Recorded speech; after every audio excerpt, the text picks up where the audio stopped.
who, as we've talked about, is the single most important witness that they have. I mean, she's the glue guy. She puts it all together. She has a lot of the damning evidence, if you believe any of this stuff, against Karen Reed. And here she shows up 3 weeks into the trial, 40 witnesses in, at the worst possible time, in light of what her husband did to the case. The first thing that strikes me about her is she presents terribly. And this is just my own judgment. I'm a big, not an expert, but I'm a big body language guy. We've talked about that. And she looks so canned, so rehearsed, and so nasty. She really projects this. There's something raw and just unlikable about her. And you were talking earlier about witnesses crying and whatnot. What I saw today, and people can disagree, and it only matters ultimately what the jurors saw and think. But I saw her on a couple of occasions try to cry, try to look all sympathetic, and she couldn't get there. It was just kind of a dud. I mean, her daughter, yeah, she poured it on, and people either accept that or they don't accept it. But I don't even think that McCabe could will herself to get there. And of course, the real problem is she's getting all allegedly choked up. But go to the videotape of the night and the audio tape when this is happening in real time, when her friend John O'Keefe is missing and potentially dead and whatnot. And she's about as calm, cool, collected, cold, bored, no reaction. Some guy is lying on the lawn. They're telling her, calm down, calm down. I mean, why would you tell her to calm down? Her boyfriend is lying, basically dying on the lawn. And the husband is saying, shut her up. She's going to wake up the neighborhood. Right. That was lovely. And, McCabe is just none of this. So I thought you start with her, that her demeanor looked very canned and faked. And then some of her testimony in particular struck me as Lally actually preparing. It's all relative. I mean, by preparation, I don't mean anything competent or in depth, but by his standards, because what did McCabe say about when she saw the taillight? She specifically referenced, but it was covered by the snow. And that immediately brought me back to their failed attempt to have the state trooper or whatever he was a couple of weeks ago try to identify what he later saw on the car from his dash cam, if you remember that. That just sounded too clever by half. Then she says, I saw the light, and she said, look, the light. And then they play the video today of the Ring camera. And what do? They get out of the car and immediately go in the house. So there's no way she showed her the light. But the biggest thing is she doubled down emphatically on all the things that you're expecting her just to get clobbered with about the Google search, about anybody being in the house. And the Google search for her, she has kind of a two-headed problem with this. The first one is just the science of the time that it occurred.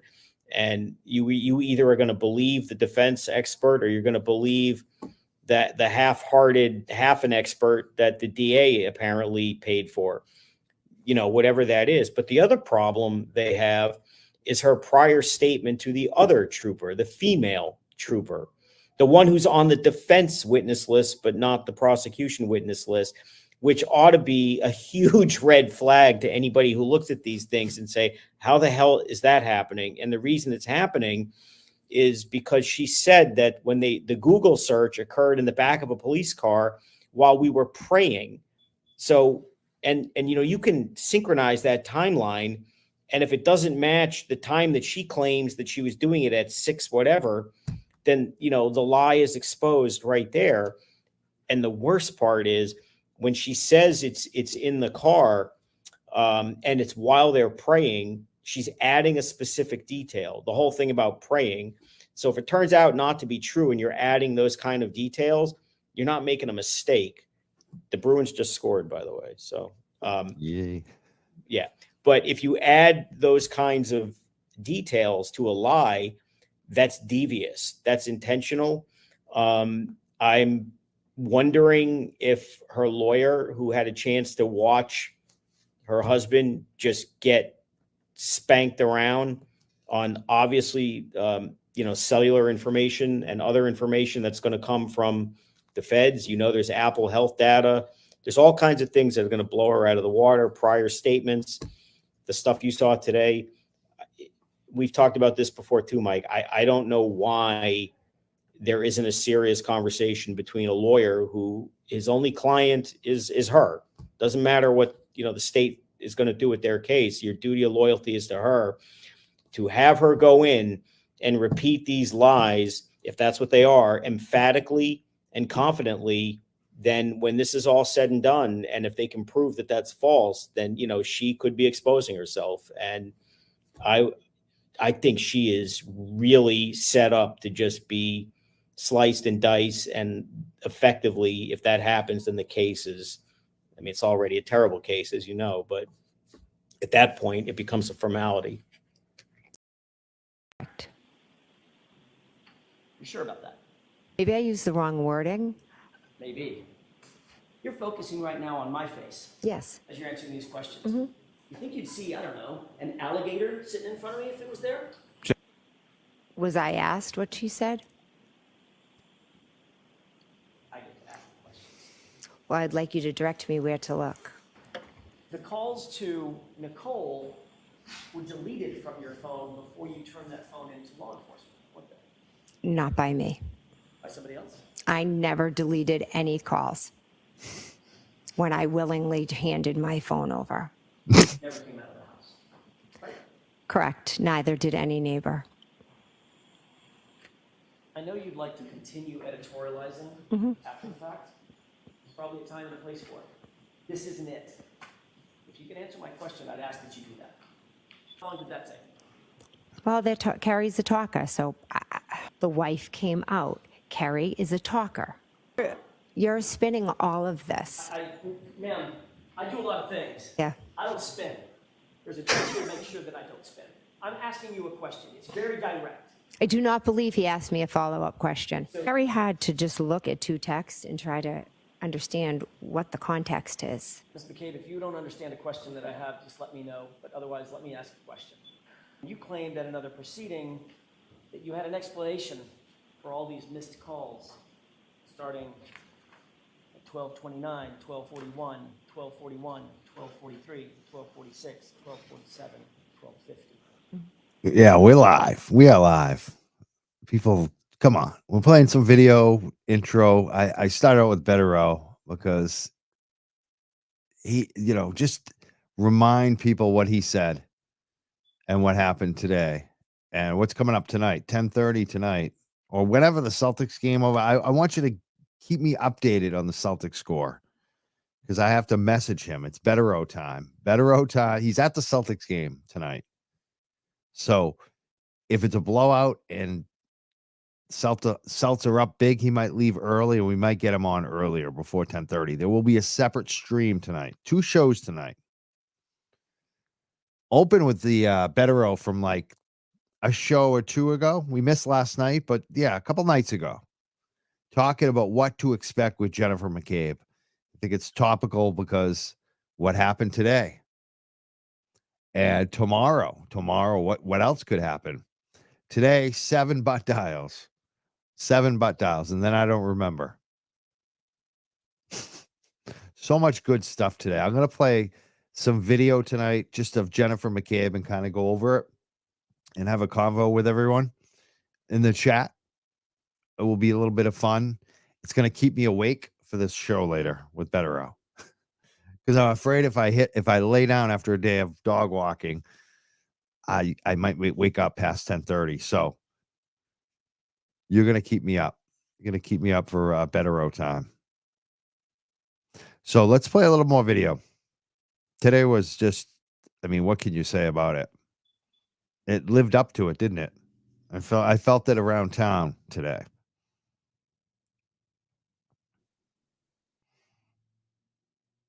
Yeah, where is Chloe too? Where was Chloe? No Chloe. Jennifer didn't see Chloe when she went in the house in the morning. Where was Chloe? You have an explanation for that, right? Can I see the report? I'm asking you about your prior testimony. And I'm asking, About these calls, yes, I'm asking, can I see it, please? I'm asking you a different question. At this other proceeding, which you were under oath, Yes. right? You explained that these calls were what? These missed calls, incessant missed calls. What were they? You used a word. Matter of fact, it's 2 words. I believe I used the word butt dials. You claimed that every one of these calls was a butt dial. Is that right? Yes. So according to you, you literally butt dialed John O'Keefe's phone 6 times in the span of 19 minutes. Is that right? I don't remember making any of those calls, so my assumption is I put my phone in my back pocket, And called 7 times. and that was it. Look at her eyes. Even she doesn't believe her own bullshit there.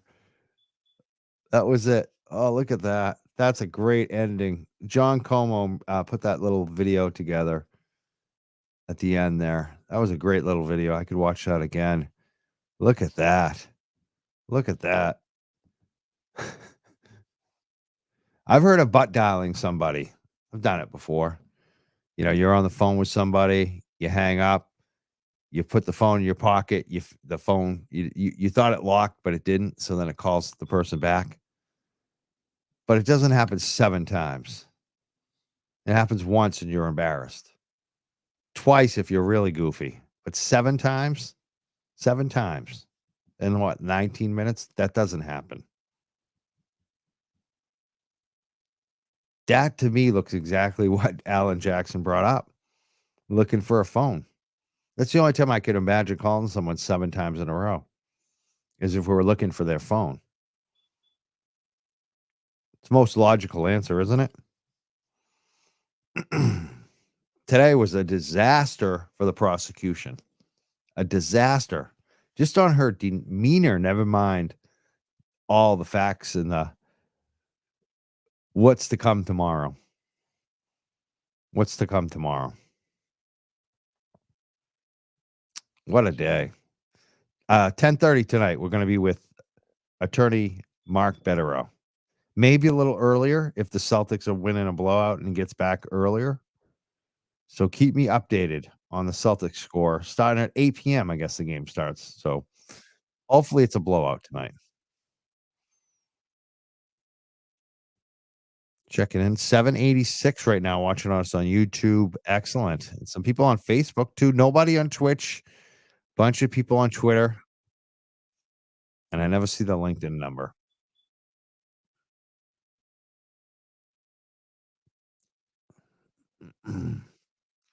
One says, is it true that she hosted a party right after? I have no idea. Saw pictures posted. I don't know. I don't think it really matters unless it's witnesses conspiring. They should probably have as many parties as they can right now. All right, let's go 1 second here.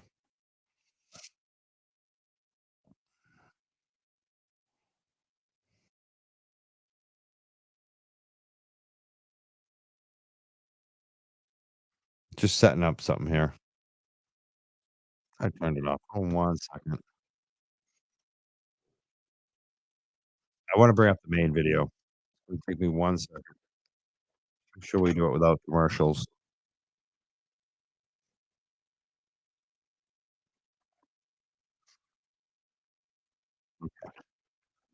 Reason I'm not.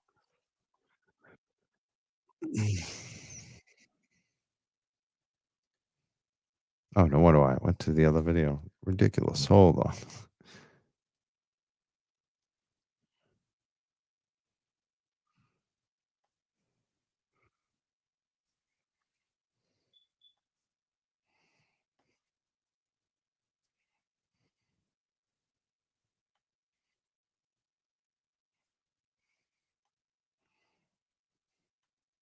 Parking lot for a few minutes after you said or joked, "You're coming with me," or something like that, correct?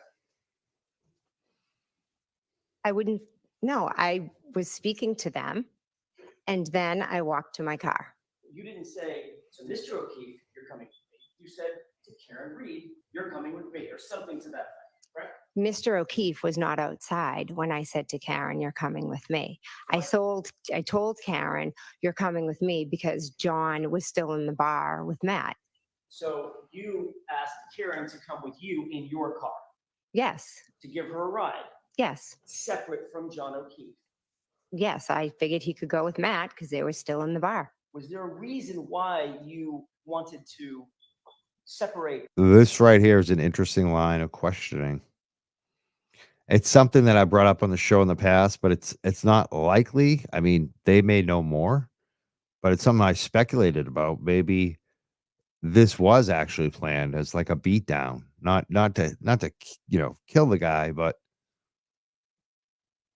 this line of questioning right here from Alan Jackson is very interesting. And it would make sense if Jen participated in this. Why she's so in for the Alberts. Think about that.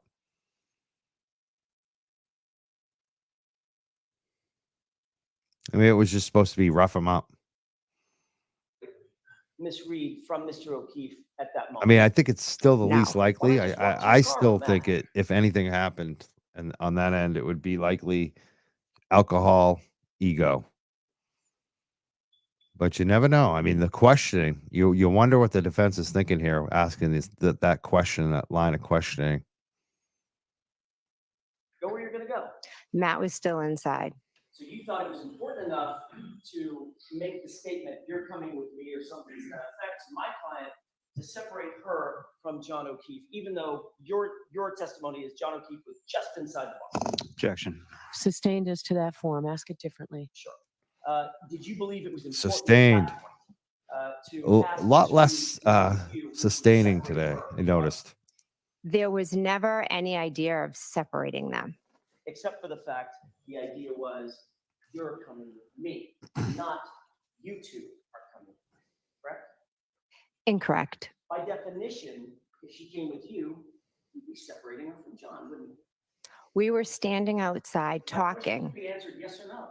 By definition, your statement to her, "You come with me," would separate her from John, wouldn't it? Would not, because we were all going back to Fairview Road. But not at the same time, ma'am, correct? Your idea is to bring Karen with you, separate and apart from John. We were waiting for John to come out, and I said, "Why don't you just come with me?" It was innocent. I'm not asking for your explanation. You'll get to that as well. I'm asking for a yes or no question. That was the weirdest thing. It was innocent. It was innocent. Wow. Man. Not very convincing. You're claiming you're innocent. You're a witness. You're claiming innocence. Man. She looks guilty. I mean, looks could kill. This was a train wreck today. Alan Jackson hasn't even got to the hard stuff yet. She's asking him questions. Or yes, no answer. I think even Bev By doesn't like definition, her. I think Bev was into this today. I do. This was something to see today. Would separate Karen from John, would it not? Objection. Right over. Sustained. Move on. Would it or would it not separate John and Karen for the ride over? Yeah, they all butt dial. Sustained. They all butt dial. Now, when you arrived at Fairview, some folks were already there, correct? Yes. Who was already there? Brian Higgins, Brian Albert, Nicole Albert, Caitlin Albert, Julie Nagel, Sarah Levinson, and Brian Albert Jr. Even the way she just says that name and then she stops and looks like she's just something off with her. Very confrontational and bully. Wicked bully. Honestly, right, Jen? Honestly. And then you arrived, as we saw, you walked through the parking lot, got in your car, you arrived, I presume, with your husband, Matt. Yes, correct. I want to ask a question about Mr. Higgins. Mhm. You said on Friday that you saw his vehicle when you got to the scene, correct? Yes, And you said that it was pulled up a little bit in front of the mailbox, correct? yes. Can we have exhibit 66 with the court's permission, please? Okay. This is a digital model of the location. Do you recognize this? Yes, Does it appear to be a relative scale model of 34 Fairview? yes,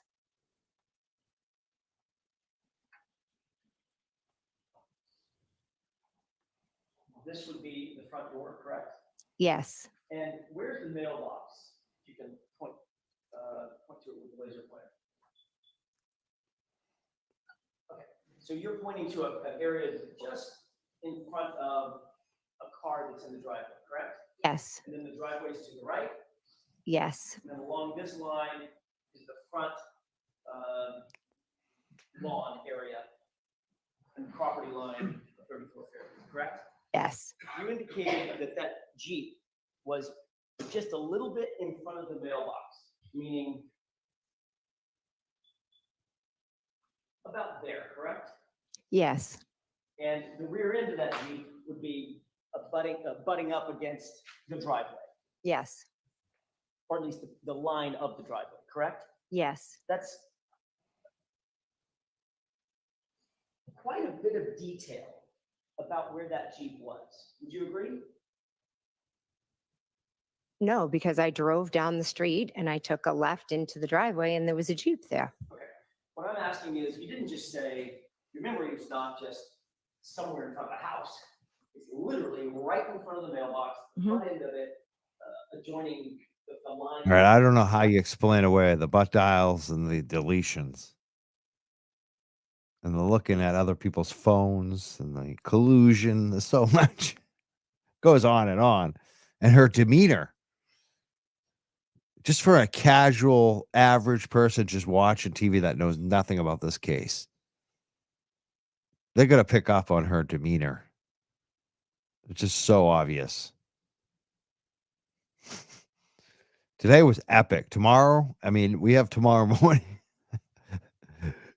We're finally going to get to hear from Jen McCabe on the Google search tomorrow. 9 a.m. tomorrow. We're doing 2 shows tonight. I'm the early shift. I'm like the opening act. And then after the Celtics is over, or if it's a blowout, we're on standby. We're on better O time. We're waiting for the star attorney Betterow. He's at the Celtics game. So as soon as he's done with that, we're gonna have another stream here at 10:30 p.m. So you gotta come back. Probably gotta take a break between like 9:30, and this stream. And then we'll be back with him. And I want you to update me in like 19 minutes when the Celtics game starts, so I know what the score is. All right. I'm going to play a little more video tonight, but tonight, the big show. I don't even think we need to do 2 shows tonight because tomorrow it speaks for itself, but we're on this run. And it's, again, I for me anyways, I know Betterow, just bringing his abilities to everyone, but for me, it's about Karen Reed. I want to support Karen Reed. So that's why I'm doing 2 shows tonight. I don't even think we need it, though, because tomorrow, again, Jennifer McCabe. And this isn't over, obviously, but geez, today looked like the worst witness for the prosecution yet. And that's saying a lot, going from Katie McLaughlin to Lang to Chris Albert to Colin Albert. It's just been one thing after another for this prosecution. And then today, I forgot Matt McCabe and the text, all the text stuff. I mean, our show too, like we're covering this night by night by night, and it's just getting bigger and bigger, and more people are seeing it. It's weird. I just can't believe how big this has gotten, and we're still at trial, and every day it gets bigger. Today was the biggest day yet, and tomorrow is that going to be the peak? I don't know. Like, our numbers in the way that this case goes just keep going up. I don't know when it's going to stop, because we're only halfway through the prosecution. And the best witnesses are yet to come. Proctor and Higgins and Tully and this lady tomorrow to finish with Jennifer. Let's play more of this. This was just today. There's so much to talk about. We could talk weeks about this. Just Jennifer today. Correct? Yes, That detail obviously stuck out in your mind. it did, because I was wondering whose Jeep it was. Did you discuss that detail with your husband at any point? Not sure. You're not sure? You might have. I'm not sure if I said whose Jeep is that. No, I don't mean then. Yeah, I mean right. between then and Right? They really cared about JJ, the guy. They cared about the guy. Remember that too? The guy? And Tristan, no time worth remembering Morris. But then they go around saying how they were all such good friends with Boston police officer John O'Keefe. They call him JJ. The guy. Don't tell him the guy didn't come in the house. Just tell him the guy didn't come in the house. Just like when Jen was on the phone on the 911 call.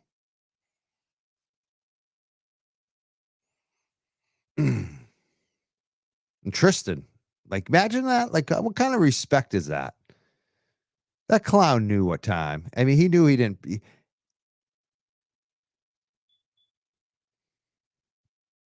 Disrespectful. I hope Tristan is never a cop or a civil servant.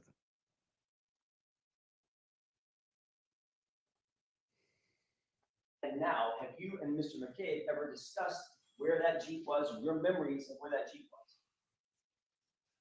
Possibly. You're aware that he put the Jeep in the exact same place that you did. Objection. Are you aware of that? I am. Oh, wait. No, Yeah, what's up? What's up? excuse me. Eight- Repeat oh, the the man. question. You're aware that he put I mean, that's, there's a man passed out. There's a man.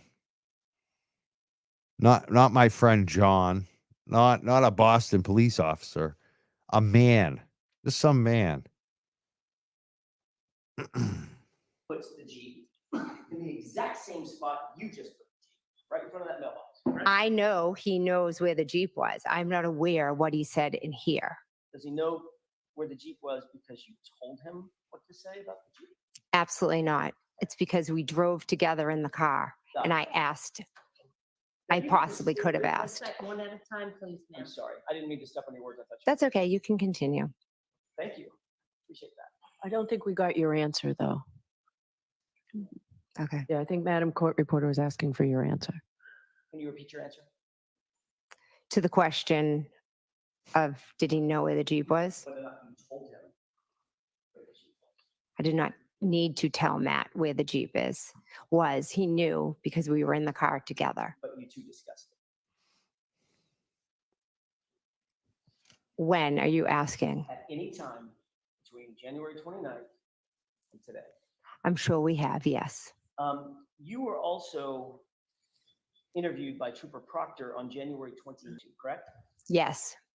And you were asked a series of open-ended questions. What did you see? Where did you see it? Correct? Yes. Have we put any words in your mouth? Oh, we got a super chat. I want to thank Dreamer Thinker, who sent $10. Said for one night, can the Young Jerks host a panel of Mark B., Turtle Boy, Melanie Little, and Sean? Maybe the eve after Higgins or Proctor. That would be epic. It would be epic. It would be nice, but it's probably very difficult, honestly. Knowing all the personalities and the scheduling, I've seen people trying to book some group things recently that I'm involved with. And I was actually the sticking point, but everyone we all have different schedules. So it's like, and especially my schedule, it'd be very difficult for me to book something like that all at once. But it would be nice to have them all on the show as guests. And maybe we'll bring some of them together. That would be my best bet for me, anyways. But if I had more time, but I want to thank you so much for the suggestion. Those are definitely some of the people that I would love to get on the show next. I think I've had them all on the show. Yes. Oh, actually, I've never had Melanie Little. So I got to get her on. And Sean McDonough actually texted me this morning. First thing this morning, he actually texted me right before I woke up. So I read his text first thing in the morning. Great guy, Sean McDonough. And Mark is obviously on the show again tonight. And Turtle Boy, of course. The controversial Turtle Boy. But I'll definitely try to get all of them on the show. That's the best I can do. Trying to book all 4 of them at the same night might be a little more than I can handle. I want to thank you so much, though, for the donations that are already coming in. Amy in Boston made a donation, too. She said Jen brings all the evil girl energy. Thank you so much, Amy. And Alexis, she said Jen is giving Boston area woman a bad name. I would just say it's Canton. Not like the rest of Boston. It's just Canton. But, I like a lot of people in Canton, so that's not fair. I have so many friends now in Canton. Good people. Amy also just made a donation, super chat, super sticker. Thank you so much, Amy, for the donation tonight. All right, let's play some more video. No, They told you what to say at that time. no. You told Trooper Proctor that when you arrived at the scene, after you got there, you, quote, first observed the vehicle, meaning Miss Reed's SUV, parked on the street by the driveway facing the direction of Chapman. Correct? Do you have something I can look at to refresh my memory? Sure. Do you not have a memory of exactly what you told Trooper Proctor? Well, I know what This is yes or no. You need your memory refreshed? I would like to see what the report says, please. Permission? Yes. She's trying to control all the time. That's what this woman is. Control freak. You can see it. We've all met them. We all know what this is.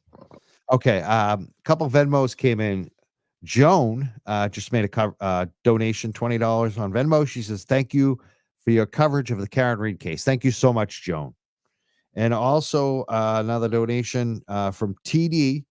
TD says, Betterow is a stud. Yes, he is. Thank you for the $10 donation.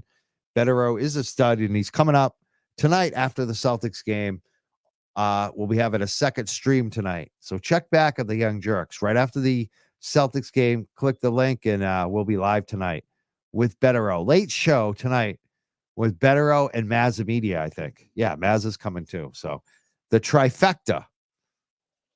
We've been killing it. All 3 of us have done some great shows recently, and very exciting tonight to do another live with them the late show tonight.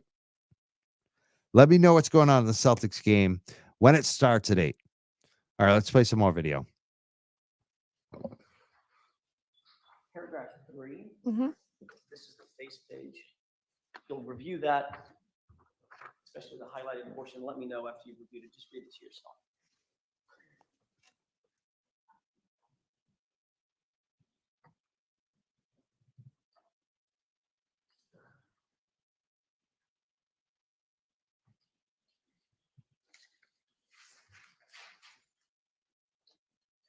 Do you have that?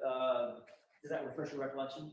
Yes, I know I told, All I'm asking you, I'm so sorry to do this. I don't mean to be rude. I'm just asking you, does that or does that not refresh your recollection? regarding, What you said to Trooper Proctor on the 29th. well, I know what I said to Proctor Trooper on the 29th. Okay. I have to do it this way. It's court rules. Mhm. Does that help you with your recollection of what you told Trooper Proctor? I didn't tell I told Trooper Proctor the car was outside when I looked at the front door, it was straight outside. I can't quite get the answer I'm looking for. The court is going to require me to ask this question again. Does that refresh your recollection, yes or no, as to what you told Trooper Proctor? Yes. I did not say this to Trooper Proctor, no. It doesn't help. No. Okay. May I approach? Yes. Thank you. So you did speak to Trooper Proctor on the 29th, correct?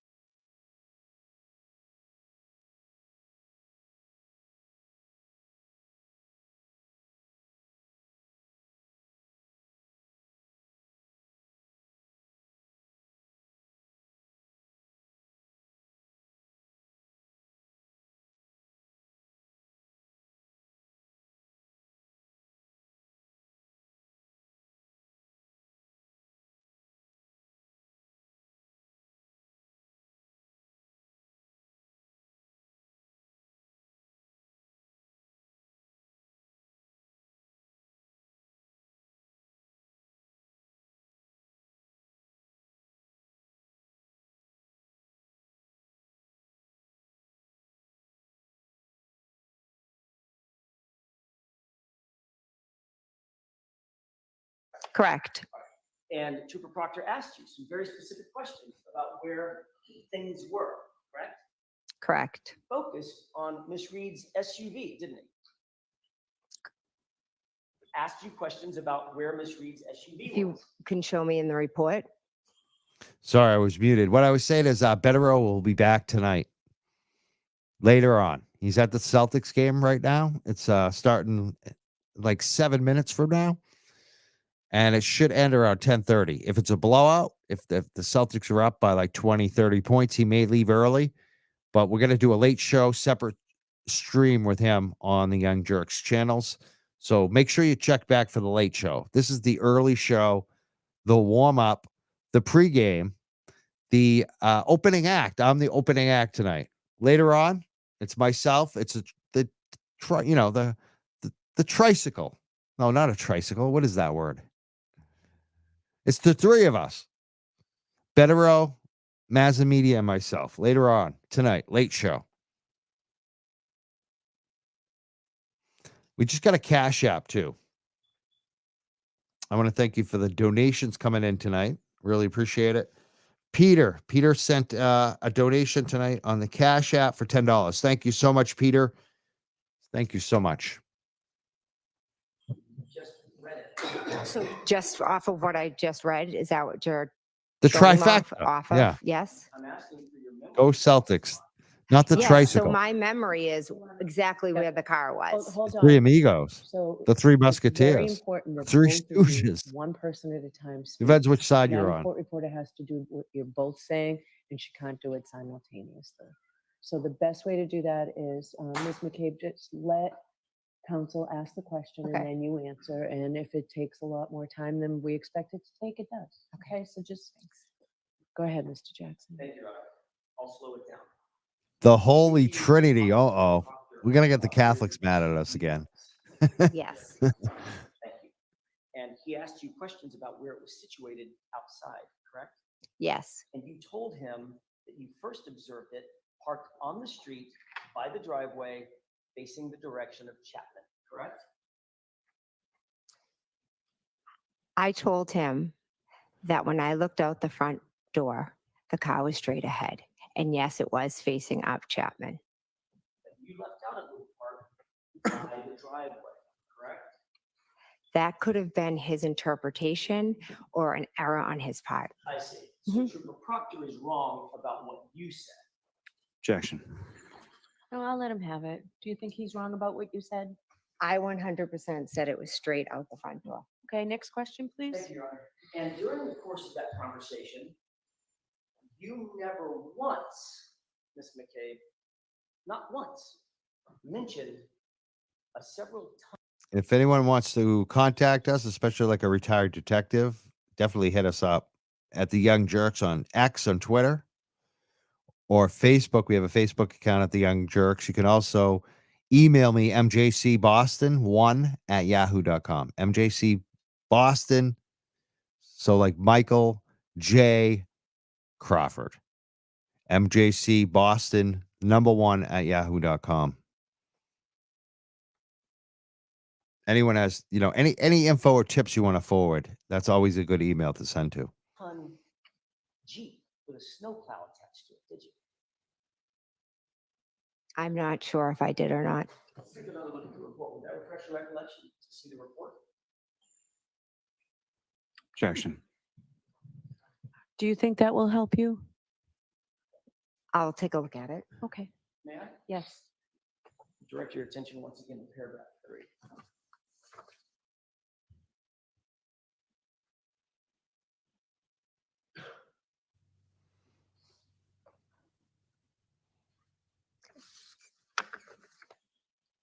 You've had an opportunity to review I it? have, yeah. May I approach on it? Yes. That looks like a report from Trooper Proctor of your interview, correct? Correct. That interview was taken on January 29th, correct? Correct. That interview was taken just a few hours, not days or weeks, hours after the events in question, correct? Correct. And you were asked what you saw, what you observed in front of 34 Fairview on that morning, correct? I'm sorry, the night before, correct? He asked specific questions about Miss Reed's vehicle. Okay. And when you said where you remember Miss Reed's vehicle being, you placed it in the exact spot where you're now saying there was a Jeep with a snowplow on it, correct? Incorrect. I never placed Miss Reed's car in the spot where Mr. Higgins' vehicle was. So as Trooper Proctor was taking notes about what you were saying, he just got it wrong. You'd have to ask Trooper Proctor. I will. Notice she's thrown Proctor now under the bus. Keeps throwing people, blaming other people. And you never mentioned, according to that report, not one word about a Jeep, right? I may never have been asked about a Jeep. So if you weren't asked about a Jeep, you also weren't asked about a Nissan Altima. Mention that? No. Right. Because what he asked you was, what did you observe in front of the house? Ma'am, that's what he asked you, wasn't it? No. And you said, I observed her car by the house. No. And you never mentioned the Jeep, did you? You are not portraying what the conversation was. Did you or did you not mention a Jeep sitting on that, right by that driveway? Trooper Proctor? Yes or no? It's not in the report. I don't recall if he asked me about a Jeep. Now, following the events of January 28th, 29th, you spoke extensively to Chris and Julie Albert, correct? What do you mean by extensively? Did you speak at all? Yes, we did. Between then and now, to Chris and Julie Albert. Do I speak to Chris and Julie Albert Have you spoken to them about these events between then and now? about this case? Is that what you're asking? Yes, Ms. McCabe, I'm asking about this case. Of course, I speak to them all the time about the vicious harassment we are all Look receiving. at Look at her. That wasn't my question. My question was, did you? Oh my God.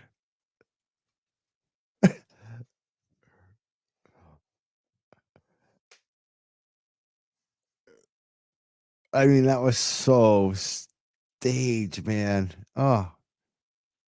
Where, Jen? Oh. Did you talk to them about this case? Ms. Yes. I realize you want to give additional answers and editorialize. I'm asking you very specific questions. Objection. Okay, so objection as to the form. We've talked about this at sidebar, Mr. Jackson. You've talked to them about the details of that night, correct? The 28th going into the morning of the 29th. Yes. You've talked to them about what happened at the bar, correct? We've spoke about how we were all at the bar and Karen and John came in. Is that yes or no? Yes. Okay. You've spoken to them about your memory of what happened at the house at 34 Fairview that night, correct? Yes. You've spoken to them about who was at the bar, not just what happened, but who was there, correct? Correct. You talked to them about the timing of the night, correct? I don't think specifically, no. When people came to the bar, when they left, when people got to Fairview, when they left Fairview, things of that nature. Well, they were at the bar, so they know who was there and when they left. And ask if you know what they know. I'm asking if you've ever spoken to them about these issues. Yes or no? I can't be sure if we've spoken about the timeline. And you've talked You to them can't be about sure when about they that? got there and How when they can't you left. be sure about that? That doesn't sound. Really? You can't be sure. I have no idea when they arrived at the waterfall. Once again, Ms. McCabe, that's not what my question was. Do you understand my question? Have you spoken to them She's about such a their bully. memory of that night? She is a bully. No doubt about it. And when they came around?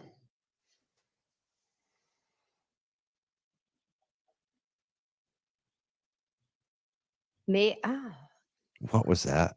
They have not shared with me when they got there or when they left. In the 2 years or 2.5 years since this event, you've had extensive conversations with your friends and family Mhm. about this circumstance, correct? That's fair to Correct. say. Yes. You've told them your observations, your story, correct? Correct. Your observations of the night, Correct. and they've told you their observations of the night, correct? Correct. So y'all have compared and contrasted your perspectives of what happened that night, correct? We've tried to figure out what happened to John, our friend. And you've talked to them extensively about The your guy? observations and what The your guy? story or your version is. Is that right? To be honest, not extensively. Speaking about it is very painful and difficult. What does extensively mean? More than twice? It's you tell me. painful and difficult because everyone suspects that you did it. That's the true pain, isn't it, Jen?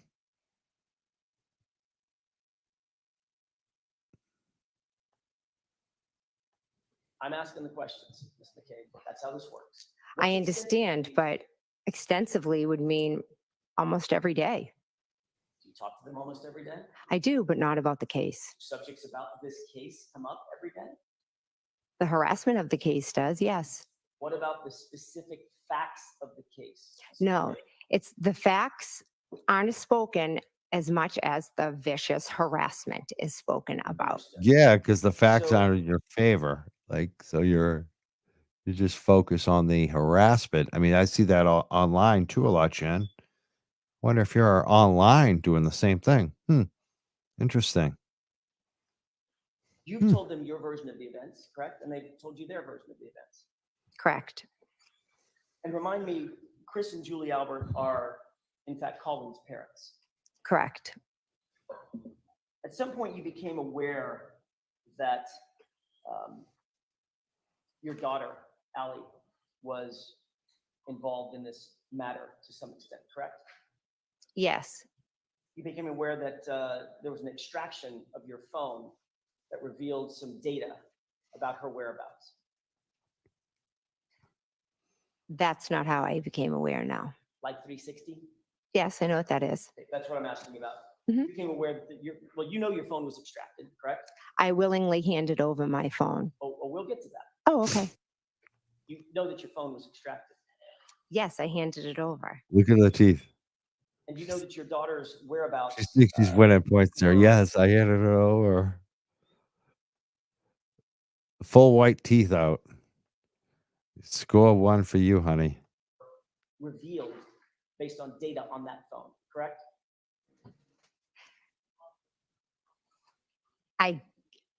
That is not how I became aware of my daughter's whereabouts. You testified at the state grand jury, Mhm. questioning by Mr. Lally, correct? Yes. You were asked about the Life 360. Yes. You answered those questions very fluidly. Yes. That's what's Yes, I know what beautiful. Life 360 Tomorrow. is. I use it all the time. Tomorrow, the real fireworks go off. You saw what they did to Matt McCabe. They're going to do the same thing to her tomorrow. This is just the appetizer. We haven't even got to the main course. Never mind the dessert at the end. You know what I mean? Tomorrow's going to be big. Absolutely. Good comment, Alexis. She said AJ hasn't even brought up her Google search yet. I can't wait for tomorrow. Tomorrow's going to be epic. And tonight too with Betero. After I'm done with this little solo stream, we'll be back with Betero, attorney Mark Betero and Mazza Media for a late show tonight. A late show, probably around 10:30. After the Celtics game, unless it's a blowout. Betero is at the Celtics game as we speak. 8:07. What's the score of the Celtics game? Let me know in the comments. Time it's an app, et cetera. Absolutely. Okay, let's go over that for a second. Mhm. You admitted that it works as a quote GPS as far as where people go and everywhere that you go, correct? Correct. You indicated that it works as a reliable quote unquote tracking device, is your testimony. Correct. You indicated, Oh, it hasn't started yet. I thought it was 8 p.m. Of course, they never start like on the hour. It's usually like 8:12 or 8:17 or something. So I guess it hasn't started. When does it really start? If anyone knows, if it's like 8:15, let me know. All right. Maybe it's at 9 p.m. I thought it was at 8 p.m. tonight. We'll indicated that find you out. rely on it, quote, so you know where your kids are at where your kids are at all times. Is Oh, that there's right? no score. It did Correct. start. And you even Okay. said that it's a quote unquote good parenting tool. Is that right? Correct. And the reason you said that is because it's accurate in your experience and it's reliable. Is that right? It's a good tool, but it is not always accurate. But you said when you testified in front of the Mhm. great grand jury that it's accurate and it works as a GPS as far as where you go and everywhere you go, correct? Objection. Did you say that? Can I see it? Sure.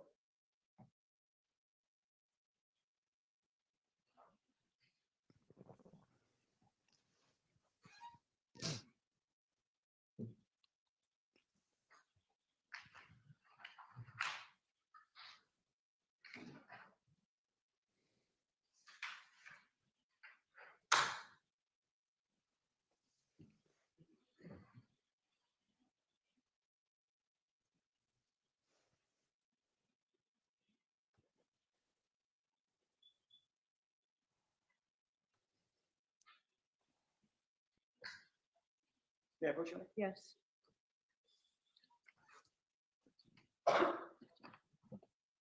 lines 13.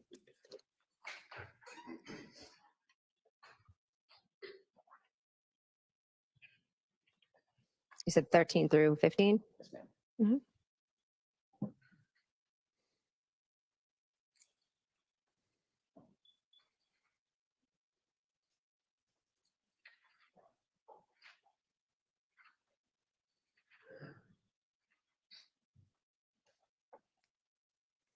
Okay. May I, Your Honor? Yes. Mhm. Does that refresh your recollection? It does, yes. Question and answer.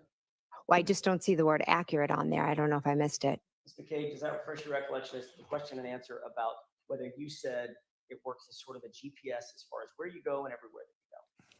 Correct. And your answer was, yeah. Correct? Yes. Okay.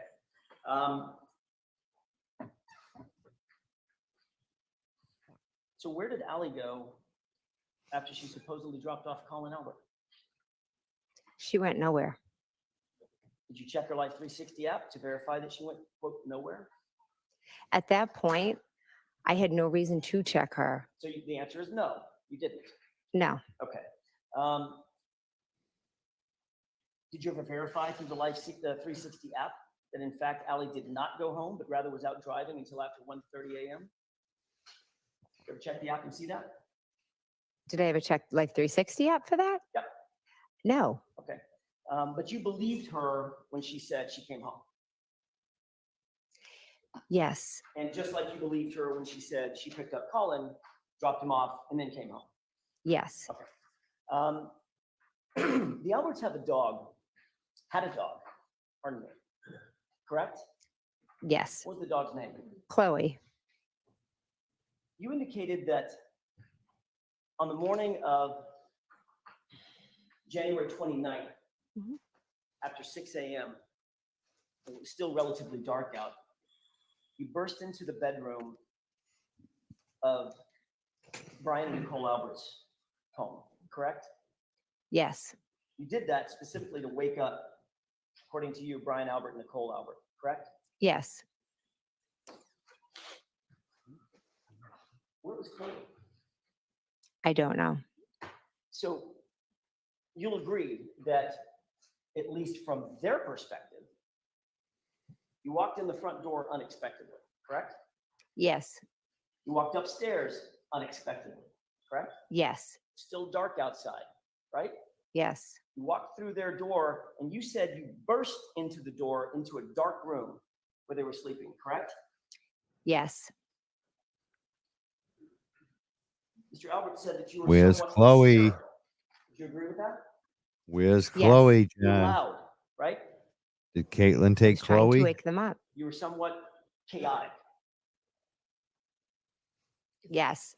And you don't remember a 70-pound German Shepherd Where's having Chloe? any reaction. No. Matter of fact, you don't remember the dog being there at all, correct? Correct. You never saw that dog, correct? I have no memory of seeing that dog. Okay, so as you sit here today, Mhm. you cannot say that the dog was here because you don't have a memory of ever seeing it. I Right? did not see it. No. And remind me once again, when you were leaving that night, that early morning before, Mhm. who was the last person to leave? Was it Caitlin? I believe she left after us.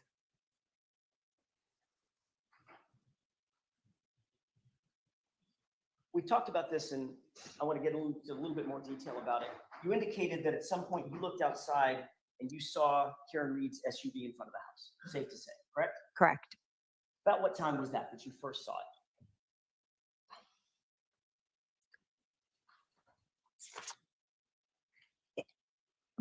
I can just give you maybe approximates. It- I know I texted when I saw them, so whatever time that was. All right, let's see if we can narrow that down just a little bit. Mhm. You also indicated that you saw Ryan Nagel's vehicle outside. Saw lights. Okay. Lights belonging to the vehicle, right? Yes, I knew there was another vehicle outside. And where was that in relation to Miss Reed's vehicle? It was behind it. I didn't pay much attention to it. Okay, and where was the Jeep in relation to Ryan Nagel's vehicle and Karen Reed's SUV? I remember seeing Karen Reed's SUV straight, and then I saw the lights of Ryan Nagel. I did not pay attention to where it was. I was just looking at Miss Reed's vehicle. Was Ryan Nagel's vehicle and those lights that you remember, were they in front of the Jeep or behind the Jeep? I am not certain. Haven't you testified previously that you remember the Jeep being between Ryan Nagel's vehicle and the SUV?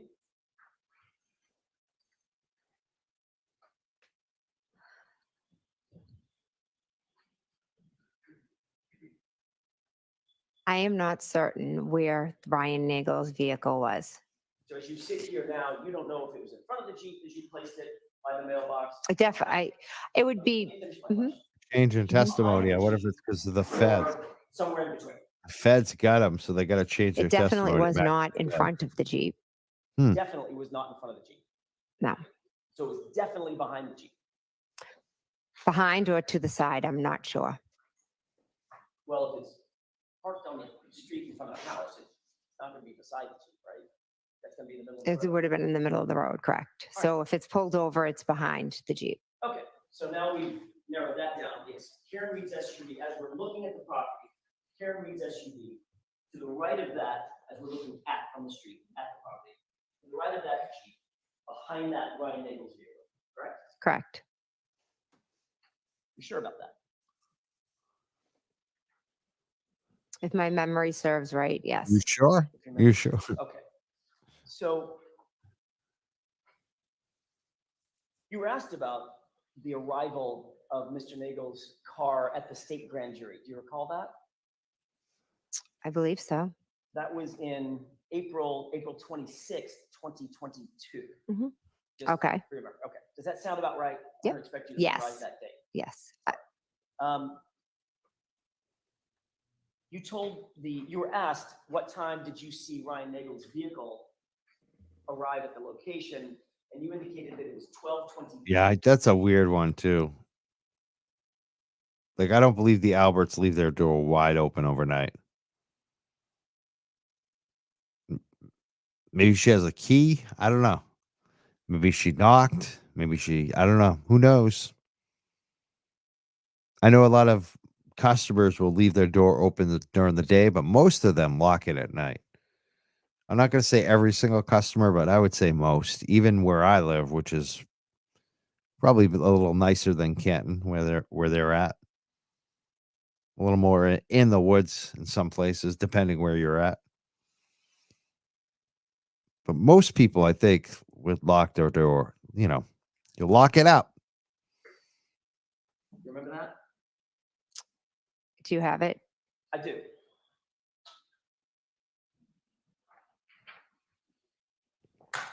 Yeah, right. Especially a cop. Especially a cop. A cop would for sure. But they got guns in there, right? I mean, come on. You want everyone stealing your shit while you're sleeping. Take a look at lines 21 down the highlighted portion. Let me know. Okay. May I interrupt? Yes.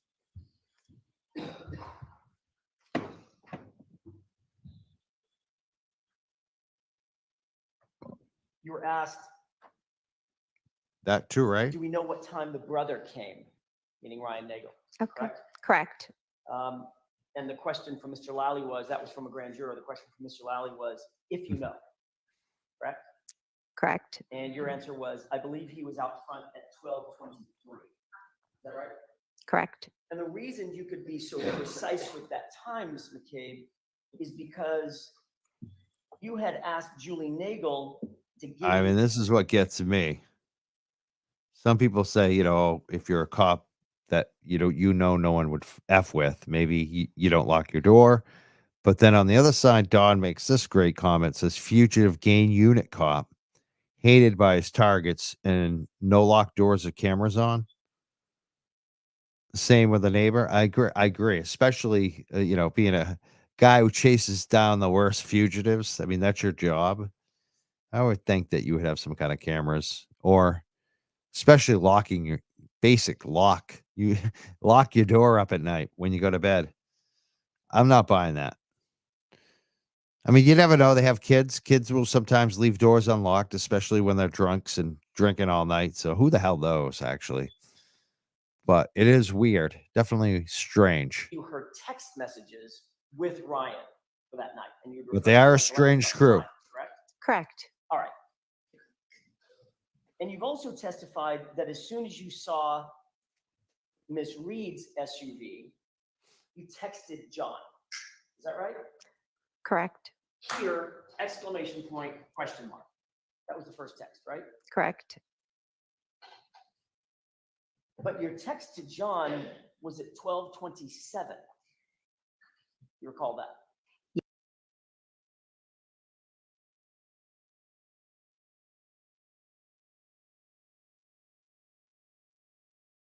You said Garrett posted up. He said kids aren't supposed to drink. What are you talking about, Mike? I'm not sure what that even means, that question, but I mean, legally, kids aren't supposed to drink until you're 21. Obviously, most kids do. I did, but I don't think parents or people that own homes should necessarily invite 17-year-olds over to have drinking parties. That's kind of where I think you draw the line. And I think that most even young adults don't invite their friends over to drink in their parents' house that isn't theirs. I mean, just call me old fashioned. I wouldn't. That's not happening. Like when I was growing up, I lived with my parents for a short time, maybe after college. I would never have like 5 friends over to have a drinking party at their home, my parents' home. That would be like not cool. So I guess that was my point, maybe. Just different, you know? These folks like to drink with their kids, it seems like. I don't know. It's kind of strange to me. Yes. That's 4 minutes after Ryan Nagel arrived at the scene, correct? Correct. Since Karen Reed arrived before Ryan Nagel, she and John had to have been there 4 to 5 minutes before you ever saw her. Correct? Objection. You got me then, Is that Garrett. right? Ryan Nagel texted his sister at 12:23 here. And then he texted again that he was going to leave.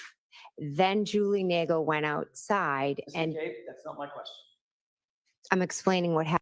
I want to thank MJ too. She's one of our main moderators here. She posts a lot of good links throughout the show to our guests and info, whatever we're talking about, how you can donate to our show through like, what is it, the Cash App and Venmo and other, things like that. But she also puts a lot of donations up to the different legal funds, like the Karen Reed Legal Defense Fund. And so people who are new here, there are a lot of new people. There's some great links there. Check it out. I want to thank Miss Shorty, who just said, thank you for the link to donate to Karen's Legal Fund. I just donated. Thank you so much, Miss Shorty, for donating to Karen Reed Defense Fund. Thank you, M, too, for putting that up there. Check it out if you want to donate. It helps her with her defense. It's very expensive. This trial just goes on and on and on and on. It costs a lot of money for Alan Jackson and David Yannetti and Elizabeth Little, and then all of these expert witnesses they're going to have. The state is trying to bankrupt them. So any donation you make really does help the Karen Reed Defense Fund. Happened in the 4 minutes. You can explain at another question. My question is very specific. Given the fact that Karen Reed, by definition, arrived at the location before Ryan Nagel, and Ryan Nagel arrived at 12:23, that means, and you didn't notice the SUV until 12:27, that means her car was there for at least 4 minutes before you ever noticed it, correct? Objection. Is that correct? Can you answer that question? Correct.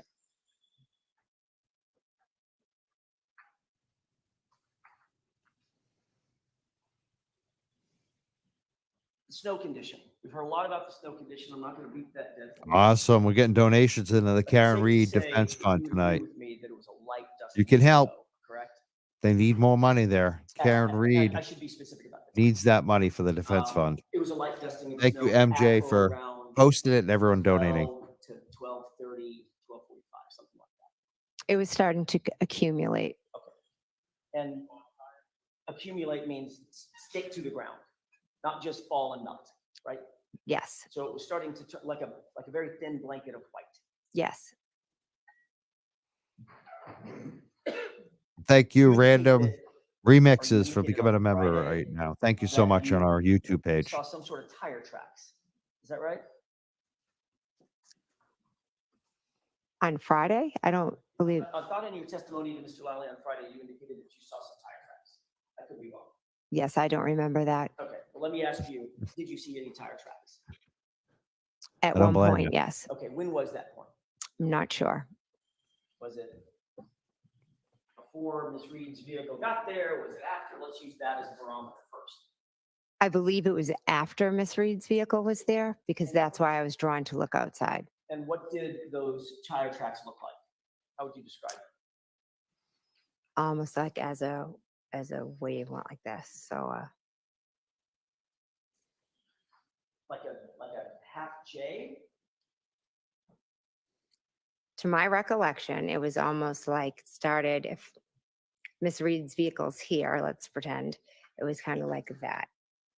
Like a bit of a wave. So if you started on coming towards her, it'd be more of a wave, Okay. like this in the road.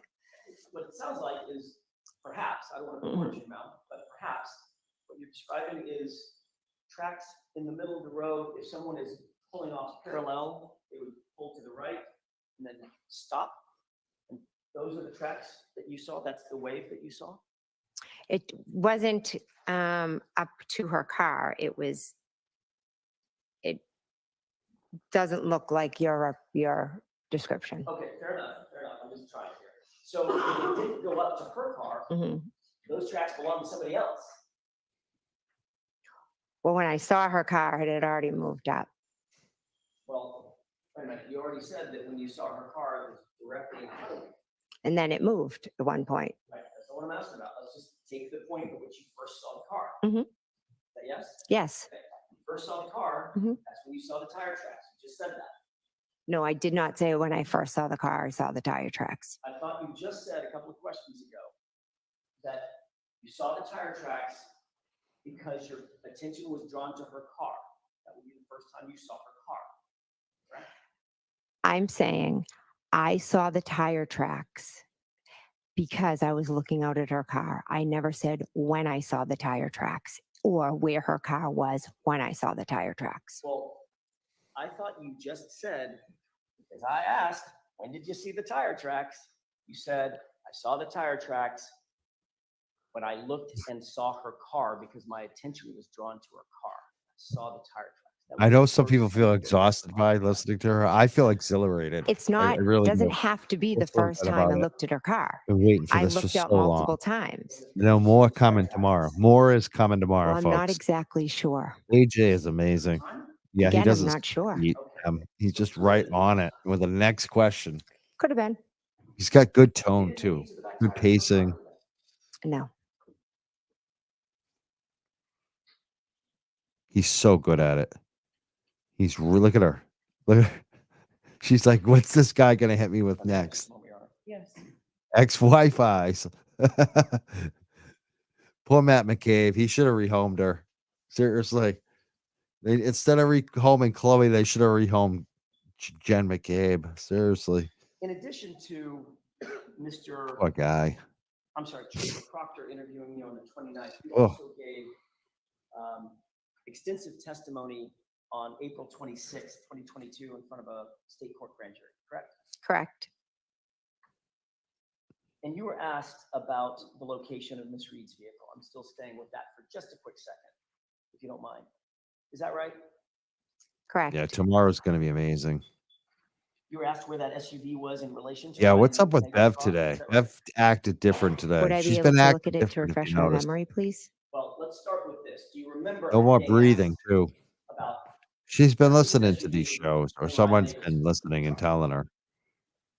To be honest, I've had a few grand juries, so if you could show me what you're talking about, I would greatly appreciate it.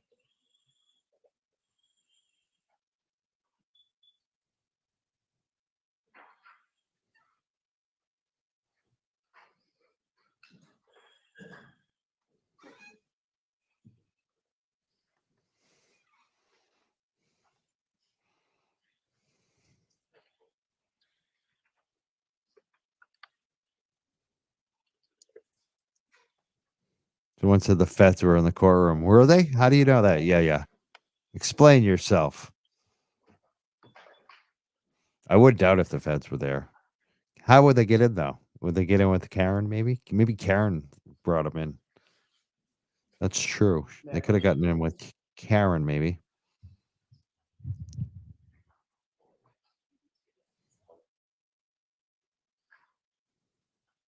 Let's speed things up, Your Honor. If I may have just a moment.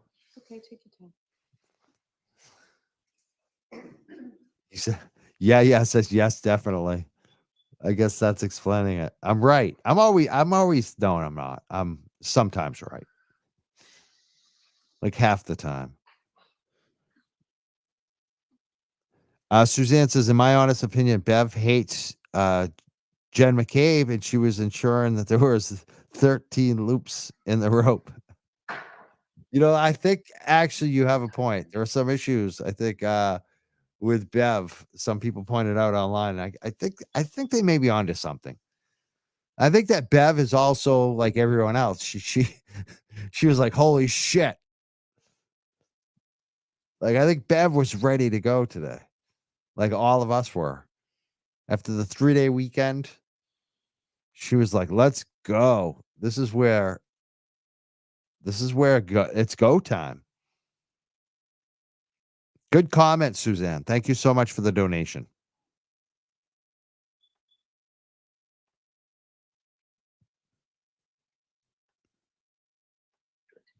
I think I'm going to step out for 1 second and I'll be right back. I'm going to keep playing the Thank you. The video. entirety of your state court grand jury. Okay. I'm going to direct your attention to pages 182 to 187. You can probably I scan will those be back. quickly and just let me know if you scan those. Okay. Those pages, I should say.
May I, Your Honor? Yes. Thank you. Thank you. Did you have an opportunity to glance at those pages? I did, yes. As you glance at those pages, my question is a relatively simple one, but I wondered if you have an opportunity. At no point, when you were describing the vehicles that were out front in front of 34 Fairview on that night, at no point, under oath in front of that grand jury, did you ever mention a Jeep? Did you? I was not asked about any other vehicles out front. So when you were talking about the vehicles that you saw in front in some painstaking detail, talking about the black SUV and Ryan Nagel's truck, you just left out the Jeep because nobody asked you about it. I didn't read anything in that about Ryan Nagel's vehicle. Did you miss it? I must have. Okay. Is it You were, in there? fact- Yeah, it is. Okay, You were, what, in fact, asked about Ryan Nagel's Jeep, weren't you? if you want to show me? Well, I don't want to sit here and, did you I- want to review your I transcript? Just read it all. I didn't see it. Ms. McCabe, you Objection. can't interrupt when I'm talking. Okay. I will do the same for you. Okay? As you reviewed those pages, you were asked about the cars that you saw in front, did you not? I was asked about Miss Reed's vehicle. Okay. And at no point did you mention a Jeep being behind Ms. Reed's vehicle, as you testified today, correct? The questions were all about Miss Reed's vehicle. At no point, my question is this, it's yes or no? You did or you didn't? Did you mention ever in that grand jury that there was a Jeep behind Ms. Reed's vehicle? Yes or no? I'm not sure. I'd have to read it all. As you sit here, do you recall mentioning the Jeep? I was asked about Miss Reed's vehicle, and those are the questions I answered. I can't, you need to keep your Okay. voice up, please. Sorry. Let's try this again. As you sit here, do you recall mentioning the Jeep? ma'am? I would have to reread the transcript. You don't have to reread the transcript to answer that question. Do you recall mentioning the Jeep? If you don't, you don't. I may not have been asked about the Jeep, so I did not mention the Jeep. Fair enough. Did you and Mr. Higgins, between then and now, between the date of the incident and now, have you ever had a conversation with Mr. Higgins about where his Jeep was parked? No, Have you ever had a conversation with Mr. Higgins about anything having to do with this case? I do not believe so. Did anyone, leaving Mr. Higgins aside, did anyone tell you anything about Mr. Higgins's Jeep and what he testified to? No, Were you ever asked by anybody to mention a Jeep being behind Ms. Reed's SUV in this trial? can you repeat the question, Were please? you ever asked by anybody to make sure you mention a Jeep being parked behind Ms. Reed's SUV in this trial? Not that I recall, no. After you arrived and you noticed this SUV outside, you started paying somewhat close attention to it, did you not? I went to the front door and looked out the window at the vehicle, yes. As a matter of fact, you texted as soon as you saw the vehicle, that 12:27 here, correct? Correct, And then a few minutes later, at 12:31, you texted, "Pull behind me," to John. Is that right? correct, And then at 12:40, you texted, "Hello," correct?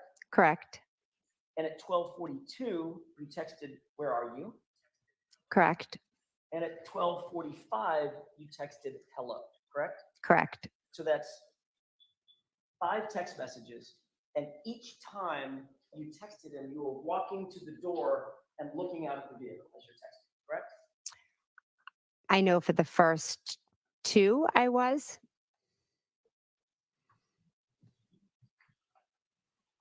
You testified at another hearing, Mhm. another proceeding on June 8th, 2023, correct? Correct. Another proceeding, a In federal that one. other proceeding, did you testify that you got up and sat down and got up and sat down every time you were texting? Possibly. Okay, so if you got up and walked over to the door and you see the SUV and you text, Mhm. and then you walk away from the door and sit down for a second, that would be one text and one view of the SUV, correct? Yes. So if you did that at 12:27, 12:31, 12:40, 12:42, and 12:45, you'd agree that's 5 times that you were up and down looking at the SUV, correct? I'm not sure if I We'll get did it out 5 there. times. Come on. How many times do you think you did do it? I know I definitely did it the first when I said here. I know I definitely did it when I said pull behind me because that's when the vehicle had moved up a little bit. And then did you see the vehicle move up again? Second time? Yes, that's when I told him to pull behind me. Okay, so that's the first time. So just so we're clear, when you first saw the SUV, it was stationary, correct? When I first saw the vehicle, it was straight ahead out True, the front John. door stationary. Very And you true. texted here. Correct. Then you walked back over to the window, or I'm sorry, to the door, to the storm door, and you said, pull behind me, correct? At 12:31. Correct. All right. At that point, you saw that it had moved up a little bit. Is that right? Yes. Okay. So if you saw it move up a second time, which you just said you did, then that would be a third time that you had to have seen it and texted, correct? Why would that be third time? Because it only moved once so far. You saw it move twice. So the first time I saw it, it was here. And I said here. And then the next time I texted, I said, pull behind me. So that was This is an interesting comment. How do you think the jury is handling all this right now? I mean, we haven't even mentioned it tonight, but I think it's obvious. And all reports, like from Jessica Machado, for instance, and other people that were there today, the jury did not seem impressed, and she kept looking at the jury. I don't think everyone on the jury likes Jen right now. Let's just put it that way.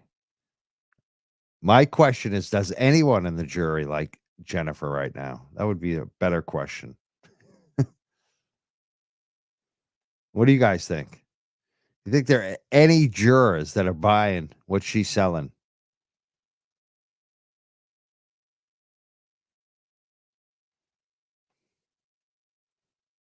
Yeah, they were probably paying attention to Jackson more than. Nope. Yeah. Yeah. Desperation is evident. Yeah. I don't even think we need to see the jury to know it, right?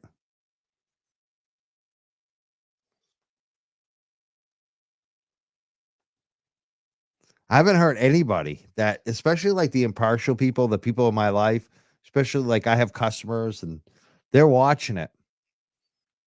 And other people in my life who aren't totally in like I am, they were their hackles were raised today. They were like, what is going on with this lady? They could feel it. You don't even have to know any of the details on the case. You just listen to her for a couple minutes and you're like, wow, what's going on here? She came across very arrogant, very controlling, combative. Yeah, you guys agree.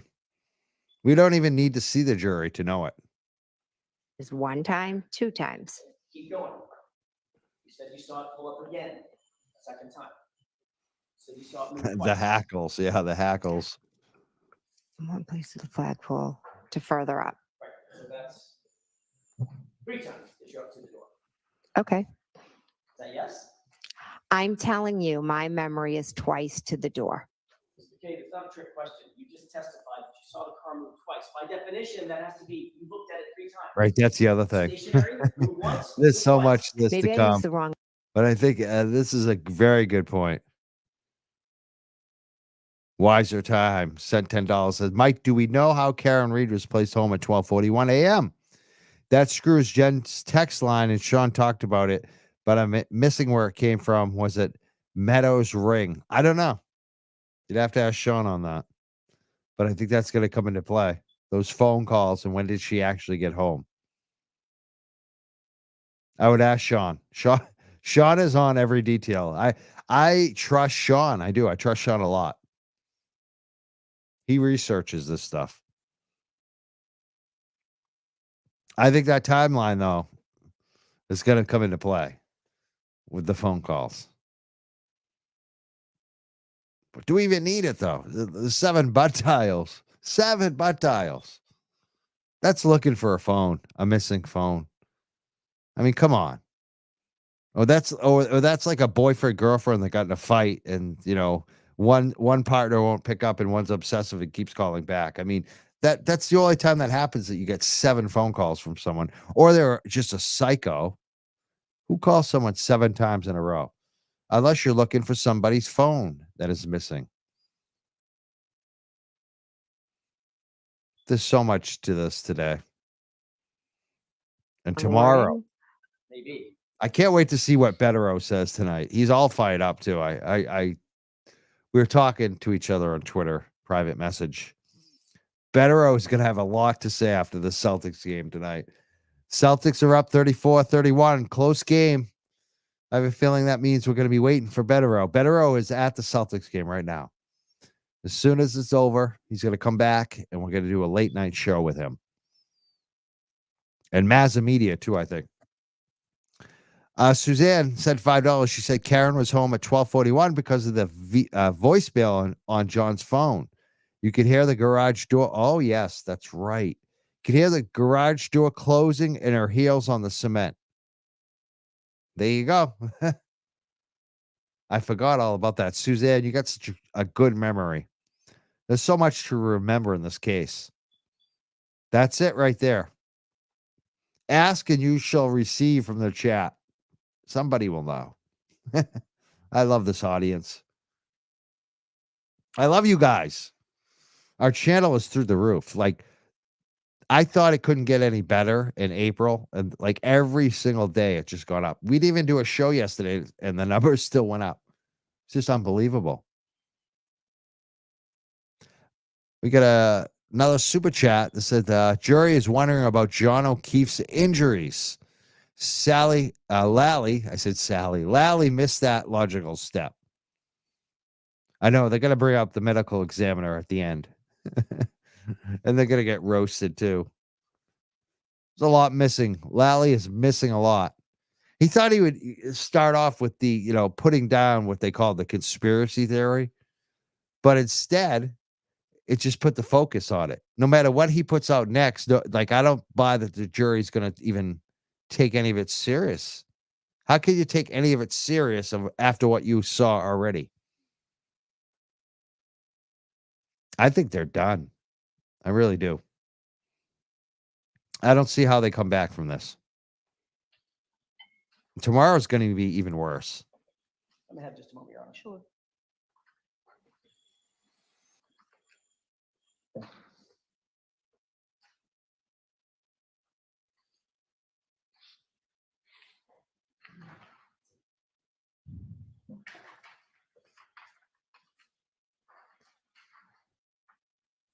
So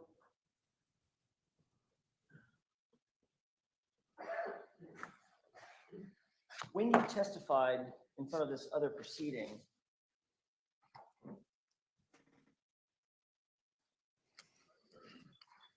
didn't you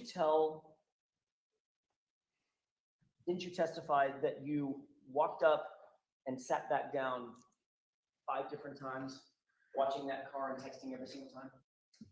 Would you be able to show me that? It's going to take a minute.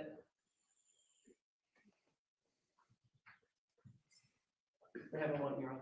Thank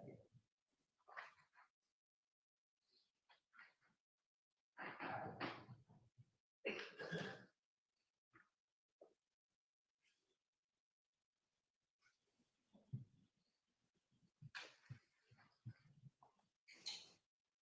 Good point right here. Always changing testimony with Jennifer McCabe. Thank you, Maureen. Good comment.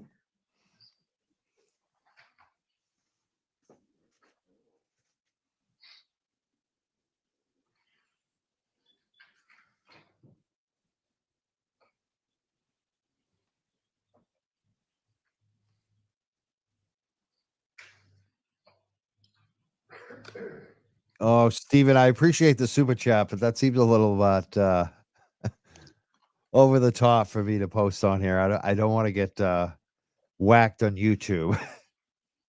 Thank you for the donation, though.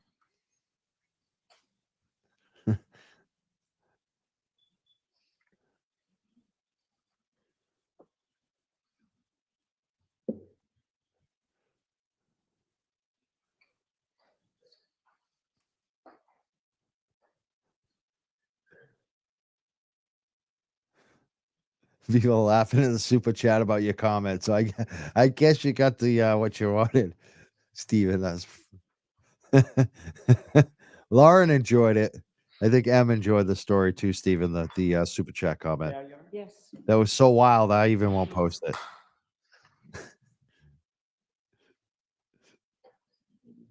So that's a true story though. Is it? I don't know. I don't think it's true. Oh, you guys are funny. At those 4 pages. For the record, that's pages 780, 784.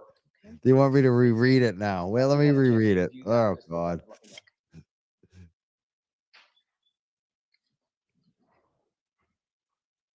Oh my God. I just can't. It's just too mean. I don't like the ones going after the looks. I'm too nice of a guy. It is kind of funny though. Someone said read it. They want me to read it. Oh my God. Oh.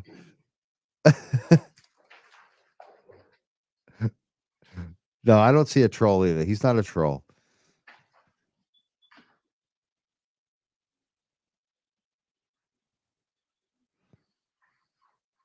So it's just an edgy comment. I'm being a little careful. See, I'll post this one. I like the nice comments, I guess. Snippet said, "I love your kindness and compassion for people and dogs, and open mind while knowing the truth. Justice for John O'Keefe. That's what's important. Hashtag free Karen Reed. Thank you so much, Snippins. You want me to read it? Everyone wants me to read it now. You can read it. You see it right there on the YouTube screen. Come on." Steven, I'll read some of it. He said, "Turtle Boy exposed a young man, blah, blah, blah. Looking at you, Matt. At least you bought her a Jeep." Okay. See, I skipped out the worst part. See? See how nice I am, even to Jennifer McCabe. Yeah, like someone said, be classy.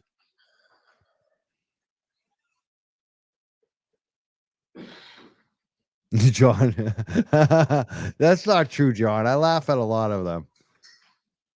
John sends me a lot of videos, a lot of memes. I laugh at a lot of them, John. Just because I don't always get back doesn't mean I'm not laughing. I enjoy your little videos that you send me, and I use one tonight. I just rip them from. Thank you, John.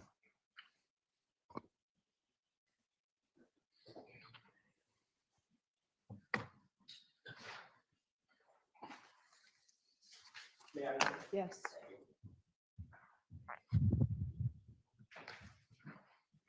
You had an opportunity, Ms. McCabe, to review those few pages from your testimony in June of 2023. Yes, Did you talk about, you were asked about getting up and sitting down and looking at the SUV several different times and texting?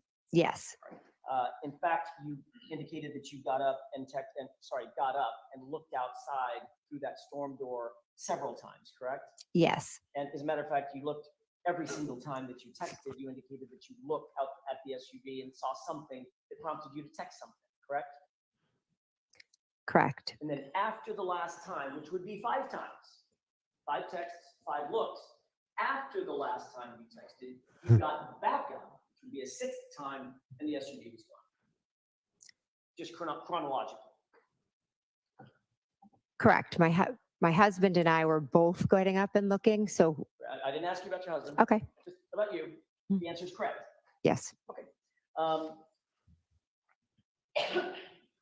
So Dag Dabbit, thank you so much for the super chat. Dag Dabbit says Karen wore a very expensive designer dress today, and it was light pink. I'm sure that was a dig at Jen. Call me petty, but I am here for it. Why not? Why not? Why not send the subliminals? This is like war. Why not? Good observation. Thank you so much for the super chat, Dag Nabbit.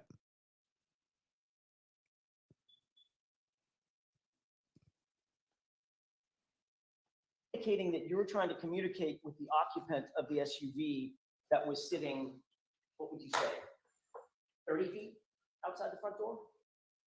I'm not good with distance. It's further than you and I are from each other, correct? Correct. At least double that, right? Correct. Okay, so could you give me, maybe yards are easier, like 10 yards, 15 yards? Again, I'm not good with measurements. Okay. Just right outside the front door. Within, Straight outside, yes. Mhm. well, straight outside until it moved. To the front door. Of the front door is where it was. Ms. McCabe, straight outside until it moved, according to you, correct? Yes, and then it moved. Correct. And then moved the second time. Correct? Correct. It moved to the flagpole and then it moved up again. Okay. Then you indicated that you had an absolutely clear view of the SUV. You were asked those questions, correct? If I had a clear view, Clear view. I could see the car out front. Yes. You were asked, you were looking out the front door of the house. Your answer was, uh-huh. You were asked, and there's a window in that door, right? Answer, it was opened. Yeah. Question, so you had a clear view outside. Answer, a clear view outside. Yes. Remember that? Yes. And is that your memory? You had a clear view? I had a clear view of Karen's vehicle outside. Correct. And then you reiterated that with the following exchange. Question, was the amount of snow coming Objection, down Your Honor. sufficient? So let's hear the question. Was the amount of snow coming down sufficient to obstruct your view of the vehicle, or did you have a clear view of it? Answer, I had a good view of it. Objection. The objection is as to the form of the question and the reading. No, that's okay. I'm going around the question. Was that your testimony? Yes. So not only did you have a clear view, you indicated in your words you had a good view, right? Correct. Then you noticed that the SUV was gone after the 12:45 text, right? Correct. So you're looking at that SUV over the course of between the beginning text and the end text. It's about 19 minutes, right? 12:27 or so to 12:45, 18, 19 minutes, something like that, correct? Correct. We maybe add a minute because you got back up and didn't text, and the SUV was gone. I love that how you guys are keeping track of the Correct. fashion So here. you would agree, we just do some, That's right. Her dress was Bottega Veneta. Karen was wearing Bottega Veneta today. I have no idea. basic math. You're looking at that SUV on average about every 3.5 minutes. I guess I'm, if you want to pull out the times and you can look at them. Well, we talked about the times, and you Mhm. agreed that you were texting between 12:27 and 12:45, Correct. right? So if you were just to divide that by 5 times, getting up and looking, I don't know, I was doing the math in my head, maybe it's every 3 minutes or so. Correct. At no time did you hear any noise or sound outside that was unusual? Caught your No. attention? You didn't hear any squealing of tires or squealing of brakes? No. You didn't hear any screaming or yelling? No. You didn't hear any loud voices or foul language or doors slam? No. You didn't hear any verbal argument or the revving of an engine, anything like that? No. Matter of fact, you didn't hear any collision or crash, did you? No. Matter of fact, the entire time that you looked out at that vehicle with that clear and that good view, you didn't see anything out of the ordinary, did you? No. And you would agree with me, as you looked at the SUV, you're looking over the lawn to the SUV out at the street, correct? Correct. There was no obstruction between you and the SUV. You've already testified to that. Is that right? Correct. And you could see everything in your field of view. Correct.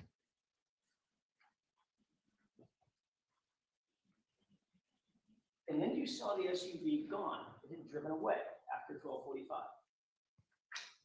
Correct. Thank you, So I Tony. have a question, Ms. McCabe. Another good point. I mean, why not even just, if you're at the door, wave them in? Say, hey, you coming in? Come on in. Yeah, welcome him at the door. That's what a lot of people might do. Good point. Thank you so much for the super chat. Where was the body? I have no idea. I'm assuming the body was on the front lawn. The problem with that is you were looking. She's assuming it. I was looking at the vehicle and where it had moved. You know what the field of view is? Would you like to explain it? Notice how she called it the body. She didn't call it John. Didn't call him John. She called it the body.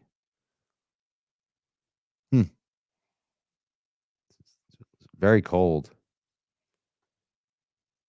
You would think she might say John's body. Another super chat. Sicily Lover, $9.99. Thank you so much for the donation. Says, once this trial is done, which it will be soon, corruption in Pembroke, Kentucky. Free Karen Reed and free Kit Martin. Interesting. Send me some info. I'm gonna have to stop putting my email address in the comment in the caption on the bottom. MJC. So like Michael JC, like Crawford. MJC Boston 1 at yahoo.com. Hit me up with an email. Tell me what's going on down there. Good view across that lawn to the SUV, didn't you? When it was straight out, I did, yes. You had a clear and good view of that SUV the entire time until it left, didn't you? I could see the black SUV, correct. Nothing was obstructing your vision. I wasn't looking at the ground. I didn't ask you about the ground yet. We'll get to the ground. Nothing was obstructing your vision, was it? No. So you had a clear and good, your words, not mine, a clear and good view of the SUV Yes. and everything in front of it. I never said everything in front of it. I saw the SUV. It's black. It has lights on. And as it moved, I could see it with its lights. And you had a clear view of everything between you and the SUV. All the things closer to you and the SUV. I wouldn't say that. So your view was obstructed on what was between you and the SUV, but not obstructed on the SUV? That's not what I was saying. No, of course not. Because if you had a clear field of view to the SUV, you could see everything in front of it as well, meaning between you and the SUV as well. If I'm looking straight out at an SUV, I'm not looking down at the ground. Let me ask you a question about that. You're focusing right now on my face Yes. as you're answering these questions. Mhm. You think you'd see, I don't know, an alligator sitting in front of me if it was there? Objection, Your Honor. You think you would see something? Can you clearly see that there is nothing between you and me except the podium? Yes. Well, there's a table. And you don't have to look down to see that, right? Correct. You're looking directly in my face, but you can see things that are between you and me because you have a field of vision, right? Objection. So I'm going to see counsel at sidebar for just a minute.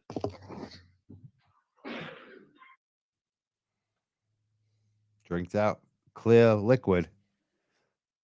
Drinking a clear liquid there. What could that be? Clear liquid.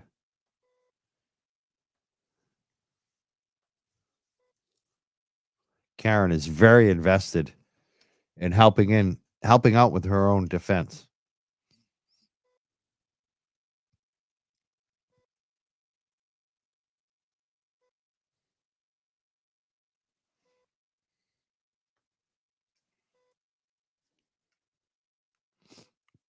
What's going on with the Celtics game right now?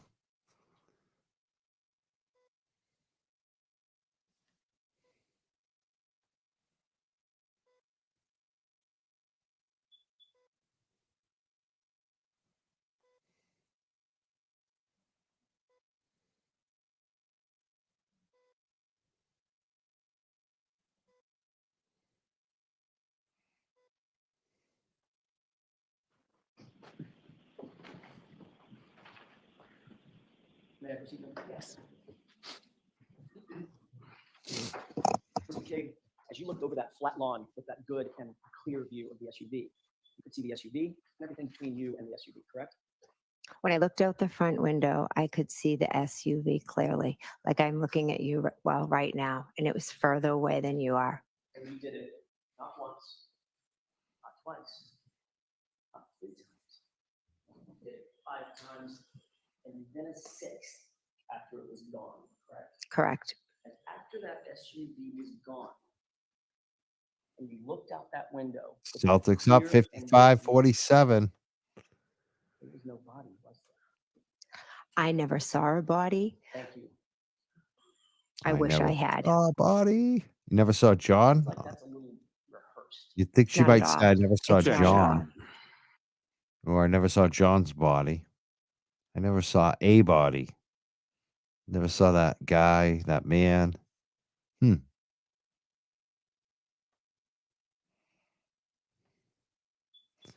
I'll let the answer stand. Look at her shaking her head.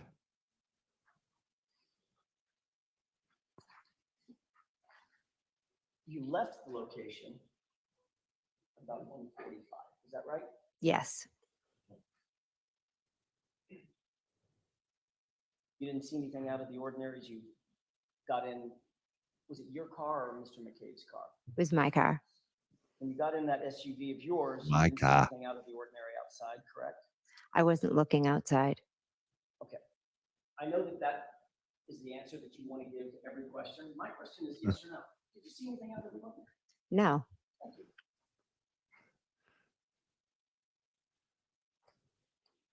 You didn't see anything out of the ordinary when you got in the vehicle? No. You didn't see anything out of the ordinary when the vehicle backed up? No. When that vehicle turned to the, I guess it would be to the right, to leave toward Chapman, and the headlights illuminated the area in front of you? Did you see anything out of the ordinary then? I wasn't looking out the front window. Again, there's that question. I mean, there's that answer. My question is, did you see anything out of the ordinary? Well, you were asking about the headlights out the front. That's why I said I didn't see anything out there front. Oh, you didn't see the headlights turned on? I was turned to the back. Right. Did you see that the headlights came on in the car? Yes, in the driveway, the headlights came on. Right. And you're seated in the front passenger seat, correct? Correct. So according to you, you got in the car and immediately twisted yourself looking directly to the rear and never turned back around and never. You looked back guys are around. wanting to pick on her Correct. even more than I do. Is that normal for you? I'll throw this one up. Steven has all he's going after her big time. I did post his other one. I'm posting this one. He says, poor old Seabasket can't afford decent shampoo for the main. Matt's IT business must not be doing well. Thank you for the donation, Steven. Yeah, I'm a very chatty person, so posted I that one. turned to talk to the girls. So you made sure that you didn't look out the window. Nope, that's not it at all. Seabasket. You also didn't hear Boy. anybody, you did hear some girls in the back, since they were so chatty, talking about bread and sandwiches or something, right? Correct. But you never heard anybody say anything about noticing anything out of the ordinary, correct? Correct.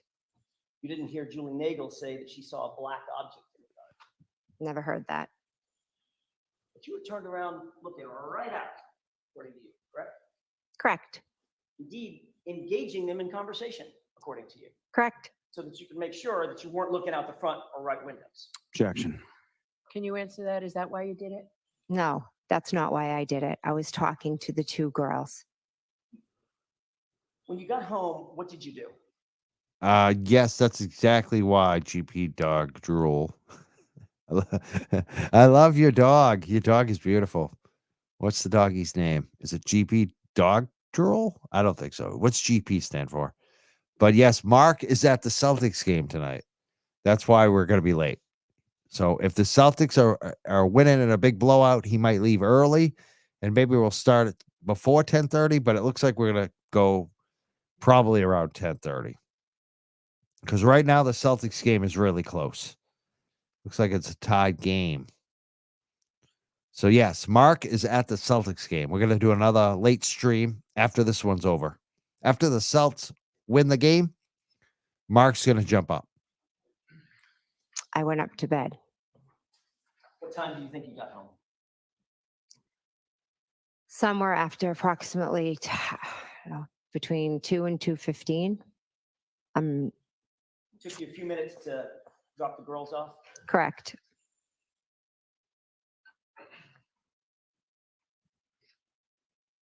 When you got home, you got on your phone, correct? Yes. Before you got on your phone, you went upstairs to your bedroom. Yes. Did you use any applications? Well, let me ask it this way first. Did you make any phone calls, just using your phone, any phone calls after you got home, either downstairs or upstairs? I do not believe so. Did you use any applications to communicate with anybody through Wi-Fi? Do you know what I mean by that? Like FaceTime audio or WhatsApp phone calls, things like that? Text message? No, actually, and you may not use these, but I'm asking, did you use any kind of third-party app that uses Wi-Fi, VoIP calls other than just a phone call? No. Sounds like you don't even know what that is. I don't even know what you're talking about. Fair enough. So it's safe to say that you didn't use or you don't use any multimedia to communicate. You don't use FaceTime or Snapchat or Signal or anything like that. I've used FaceTime with my children, yes. Not for phone calls. No. Like FaceTime audio is a way that you can make a call. No, I've FaceTimed with my kids at school, but that's videos. oh, okay. So yeah, I guess not. You didn't do that night either. Not that I recall. Did you? Now I'm going to get back to your question. Did you text anybody? I did, yes. Who did you text? I texted my sisters and I texted my husband and a friend in a group chat. You texted your husband and a friend in a group chat? Mhm. Yes? Yes. Your husband was home? Yes. Great point, Suzanne. Thank you for the donation. She says Jen keeps calling John the body. Exactly. By the way, she would never see headlights in the driveway if she were at the front door. Hello. Probably not. That's, well, I mean, it depends what angle they come in, I guess. Even on the side, you might still see some headlights, but you wouldn't see him directly. I don't know. It was a weird answer. She's given some very strange answers.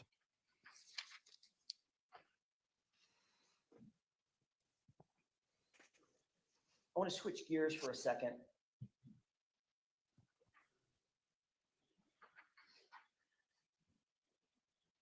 And ask you real quick about later that morning when you went to John O'Keefe's house. You mentioned on Friday that you went into his house and began to look around for him when you first got there with Carrie Roberts and my client, Karen Reed, correct? Yes. You indicated that you looked in his bedroom and saw that the bed was made, correct? Yes. You indicated that you looked around other parts of the house looking for him, searching for him. Is that right? Yes. You obviously saw the blankets and pillows on the couch downstairs in the living room, correct? I peeked over at the couch. And you're aware that Karen Reed stayed on the couch that night to wait for John to come home. I'm not aware of that, no.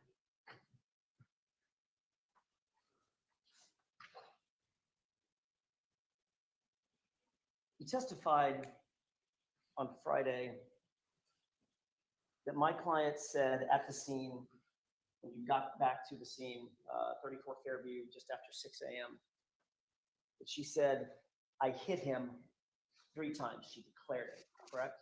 Correct. Not once. That's what I'm worried about tonight. EP, don't say that. That Boston, Indiana goes to double overtime. If that happens, what time would the show start? 11:30? I don't know. We'll see. We'll see what happens. What's the score now? I think you just jinked us, 3 times. EB. I hit him, I hit him, I hit him, correct? Correct. You have a very specific memory of that event, do you not? It's I do. tied too, right? Yeah. Of Obviously, that's an incredibly course it impactful is. thing for you to remember. Is that right? It was an impactful statement, yes. And you remember it today as well as you remembered it the day she did it. Yes.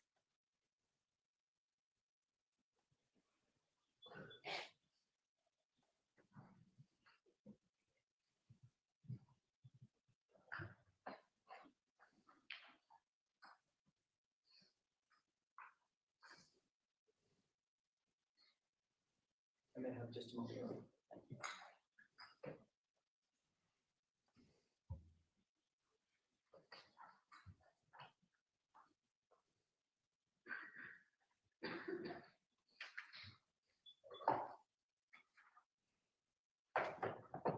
May I? Yes. It's just the entirety. I'm gonna hand you a document. Did you, before I ask you about that specific document, did you review anything before you testified in preparation for your testimony today or Friday? Yes, Did you review your grand jury testimony? I did. Yes. I just lost my headphones. These headphones are too tight for my head. You might see me move them around You did sometimes. review your grand jury testimony, correct? Yes. So the I need to document in get front of the you, new you ones. read it? Yes. That is in fact a true and correct copy of your grand jury testimony that you gave on April 26th, 2022. Is that right? Correct. I got the old cauliflower ear. It starts bugging me after a while. You'll agree that your testimony in that case, in that hearing, rather, April of 2022, that was just a few months after the events in question, right? Yes. You were under oath at the time that you gave that testimony, Yes. and you were subject to the penalty of perjury. Yeah, we do need You answered Attorney the Mark question, correct? tonight. Yes. I can't wait to So see what he has turn to the say page, tonight. review this. Turn to the page of that document where you ever said, It's too fast for you guys? I my know. client said, I hit But him, we're gonna. I hit him, I hit I him. think we're gonna skip ahead right now too. Was I asked what she said? I get to ask questions. Well, I'd like you to direct me where to look. Here we go. Entire grand jury testimony if you need to, and turn to the page where you ever said that my client said, I hit him, I hit him, I hit him. I'm not sure if it's in this document, but I can tell you today with 100% clarity, she said, I hit him, I hit him, I hit him on that morning. Did you see the way that she looked at the? Yeah, you all saw it. Perfect. I'm glad we didn't skip that part. The way she looked right at the jury. She really thinks she's selling it too. I think the jury saw what's going on here today. I mean, that was it. That was the moment. That was it. I mean, what more? I think most jurors made up their mind on her right there, right friggin' there. That look. Yeah, that was amazing. I should just play that back again. Wow. So it's not in that document, is it? I'm not sure if I could take the time and do you want me to read I could take the over time, 200 I can come pages? back Ma'am, and look you at, perjured watch this when again. you're answering those questions, correct? Yes. Ms. McCabe, I'd like you to turn to the page, since you've reviewed this, turn to the page of that document where you ever said. Yeah, in the your best is testimony, yet to come. My client said, I Just hit gets him, better I and hit better him, every day. I hit him.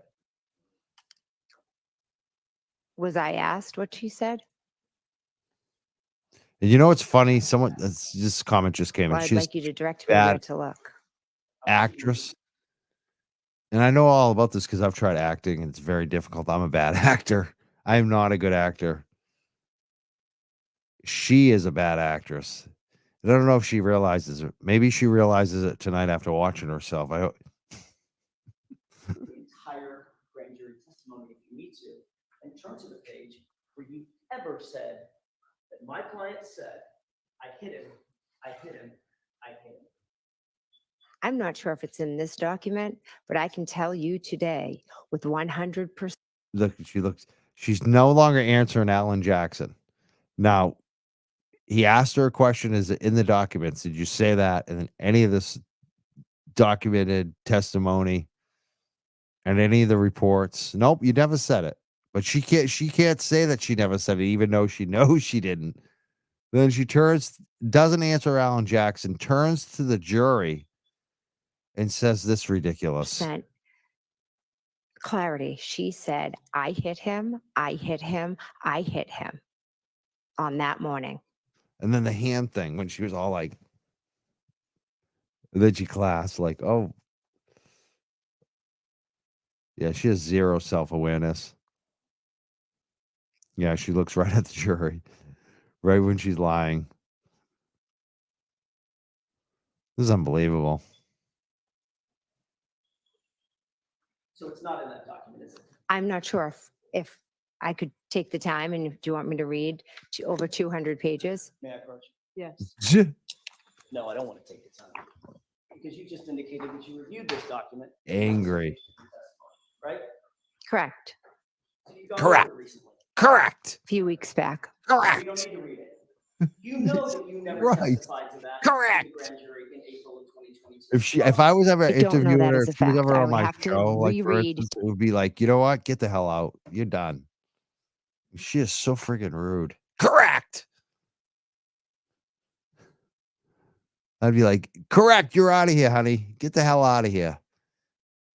Go do the KP show. No one's watching. 222 pages or however long it is. You think you might have missed it when you reviewed your testimony in anticipation Correct. for, I'm sorry, when you reviewed your transcript in anticipation for your testimony? Objection. Hello. Objection. I read it. I'll I allow read it. it a few Hear weeks that? ago. I'll allow it. I think Couple things Bev most- said that quite a few times today. I'll allow it.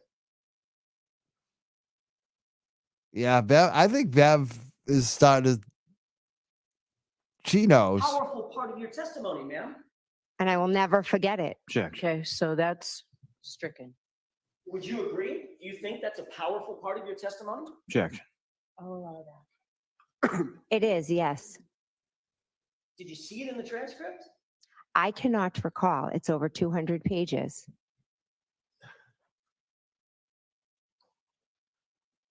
May I approach you? Yes.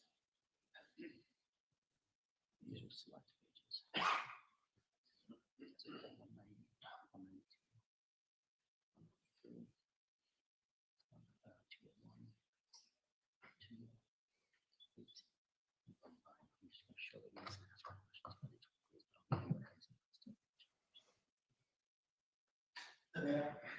These are select pages Mhm. out of your grand jury testimony.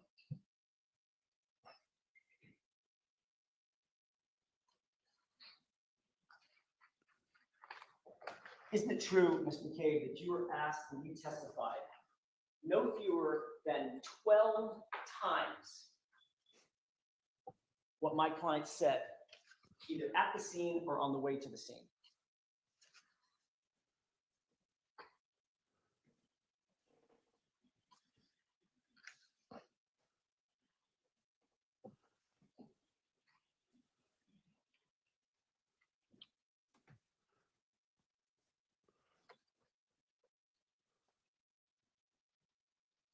At the scene, I was asked twice, according to this. My question is, isn't it true that in April of 2022, you testified no fewer than 12 times, 12 separate statements you gave about what my client's statements were, either at the scene or in the car ride on the leading up to going to the scene? You remember that? I do. Okay, so on page 190 of what you're looking at, Mhm. these should all be highlighted. It is. You testified that my client said to you over the phone at 4:53 a.m., she asked the question, did I hit him? You see that? I do. Number two, on page 192, talking about when y'all were in the car on the way to the scene, Karen asked the question, could I have hit him? You see that? Yes. Page 193, lines 1 through 2. You testified that in the car, once again, she asked the question, could she have hit him? You were relaying that, meaning could I have hit him, correct? Correct. Page 193, line 23. In John's driveway, she asked the question, quote, and she's asking if she could have hit him. Yes. Page 201, driving to Fairview. She asked the question, what if I hit him? And could I have hit him? Correct? Correct. Page 202, lines 1 through 2. While driving to Fairview, she asked the question, could I have hit him? Correct. Page 208, lines 24 through 25, outside at Fairview, she asked the question, did I hit him? And went on to ask, could I have hit him? Correct? Correct. And your testimony was also on page 208 that Karen was yelling nonstop in front of the female EMT. Wow, great point. Did I hit Great friggin' point. Tony just gave another super chat. He said, look up how the number 3 is known as the liar's number. I'm very aware of this and I just missed it. Such a good point, though. You can see tons of videos on YouTube about how 3 is actually known as the liar's number. I hit him times 3. Shenanigans are afoot, or afoot in this case for Seabiscuit. You guys are running with Seabiscuit. I didn't make that one up. I'm trying to be nice, but you're getting in the super chat. So, and I just turned down another one from Steven. Steven, I've read 1 out of 3 of Steven's tonight because they're difficult. But you guys, I can't control you. I'm not going to censor you. You do you. But very good point. hit him? Could I have hit him? Is he dead? Correct? Correct. May I approach?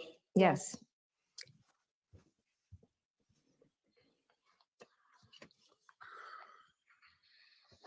That's 12 times Cooked 12 times.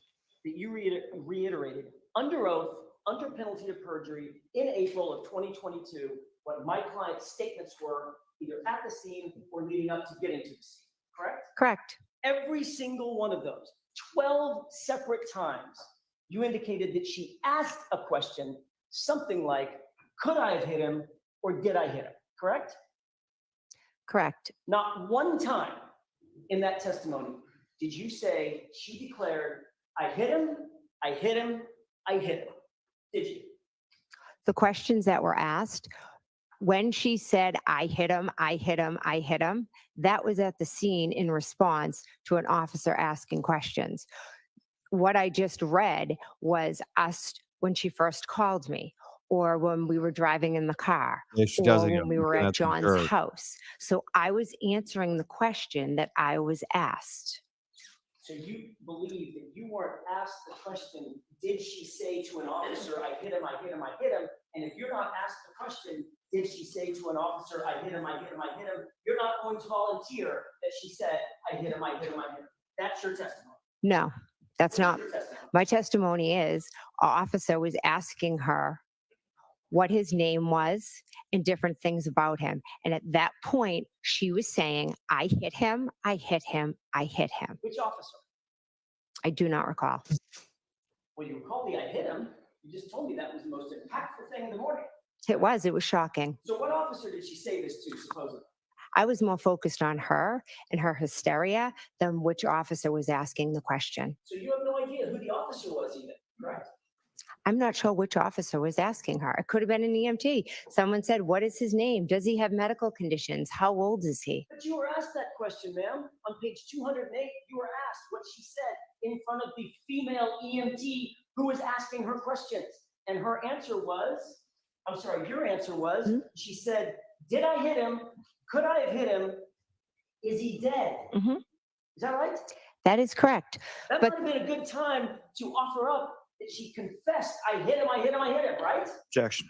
Sustained as to that form. Ms. McCabe, the truth of the matter is you've manufactured this new story for this jury because you think it helps you out. Absolutely not.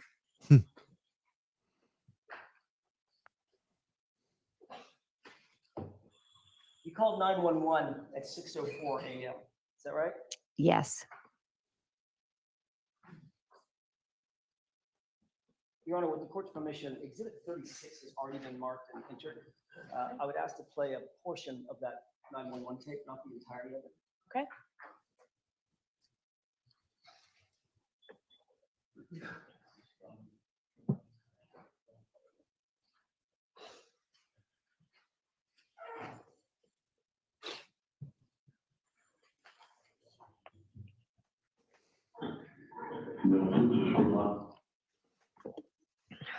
With the court's permission, I'd ask to play about runtime 1:30 to 1:45. I get some new super chats. Thank you so much. Wiser time. She saw the vehicle up into her text at 12:45 or more, but Karen was home at 12:41. Ugh, this is crazy. Yeah, it is. Also huge, Peggy. Thank you so much. She just gifted 20 Young Jerks memberships tonight. 20 of you get new memberships. Thank you so much, Peggy. That's so generous of you. Wow. Amazing. Thank you so much. Damn. Yes. Do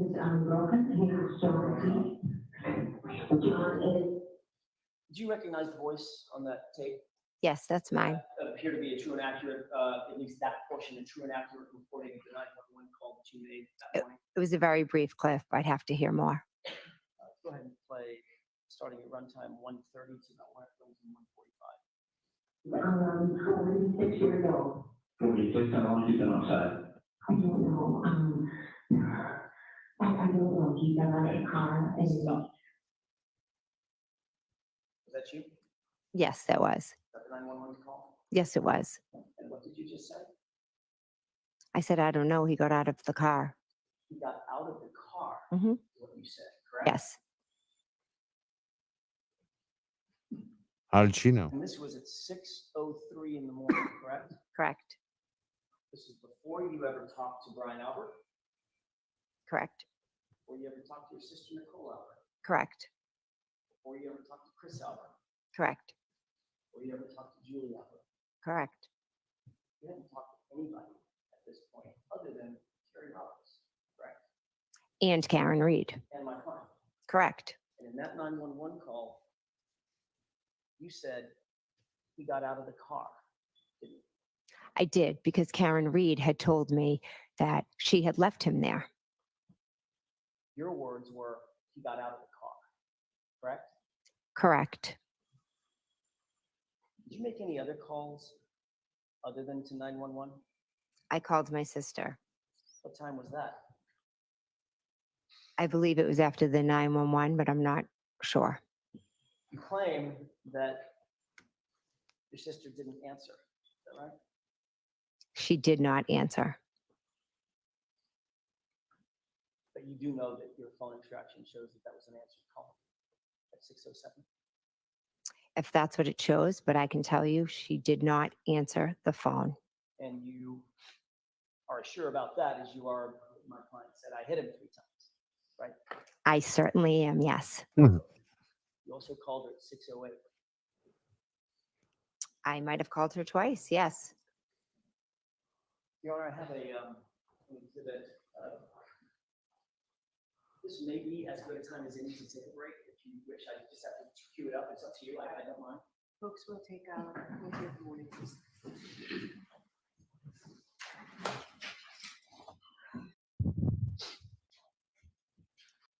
It's audio only.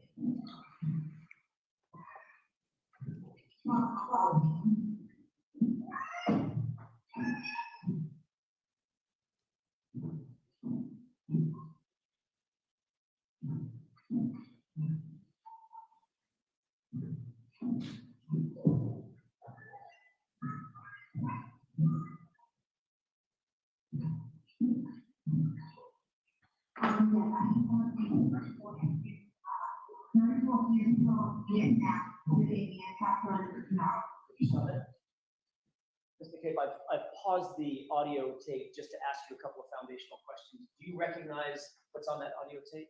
Yes, that is my voice. Okay. You recognize you starting a 911 call, correct? Correct. Similar to the call we just listened to a few minutes ago, which was the actual 911 call, correct? What's the difference between the two of them? I'm about to explain it. It's a confusing question, and I apologize.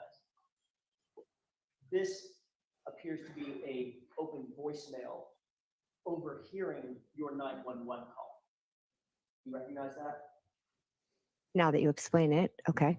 You hear a rhythmic boom, boom, boom, boom. The windshield wipers. Okay, so that would have been, that was my next question. That would have been an open voicemail that was recording in inside the cab of the SUV that you were seated in, correct?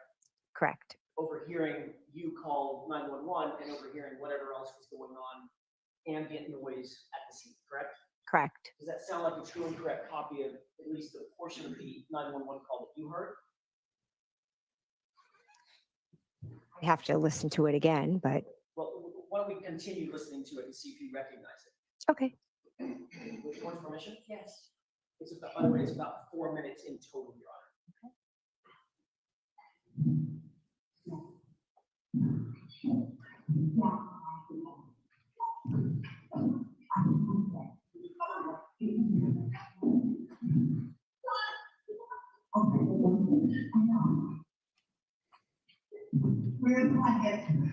I don't keep going to carry.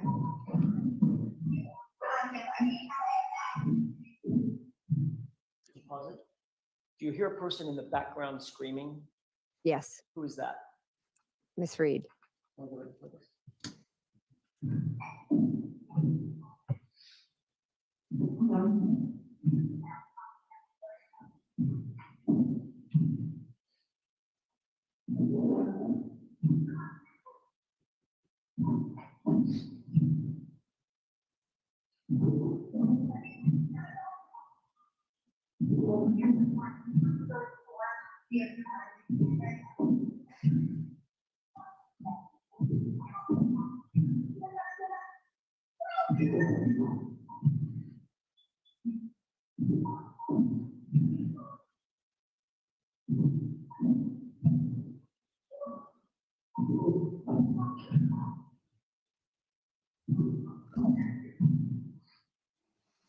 Excuse me.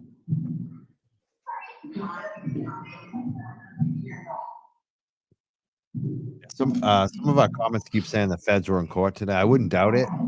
We have no confirmation of that. If anyone has any confirmation of that was there, let me know. I'm sure they're watching everything.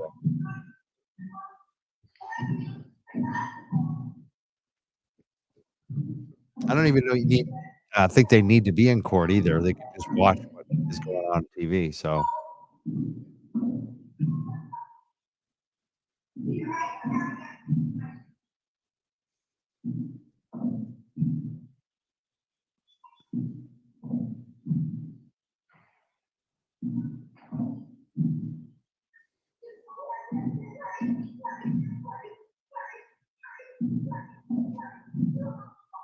It's heartbreaking. Listen to that. Oh God. That's Karen Reed.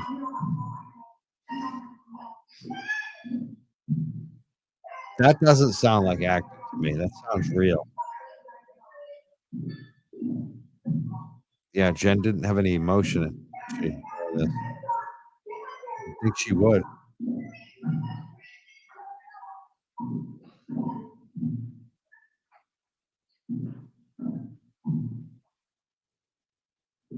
Look at her closing her eyes right there. That looks like she's trying to be anywhere but there.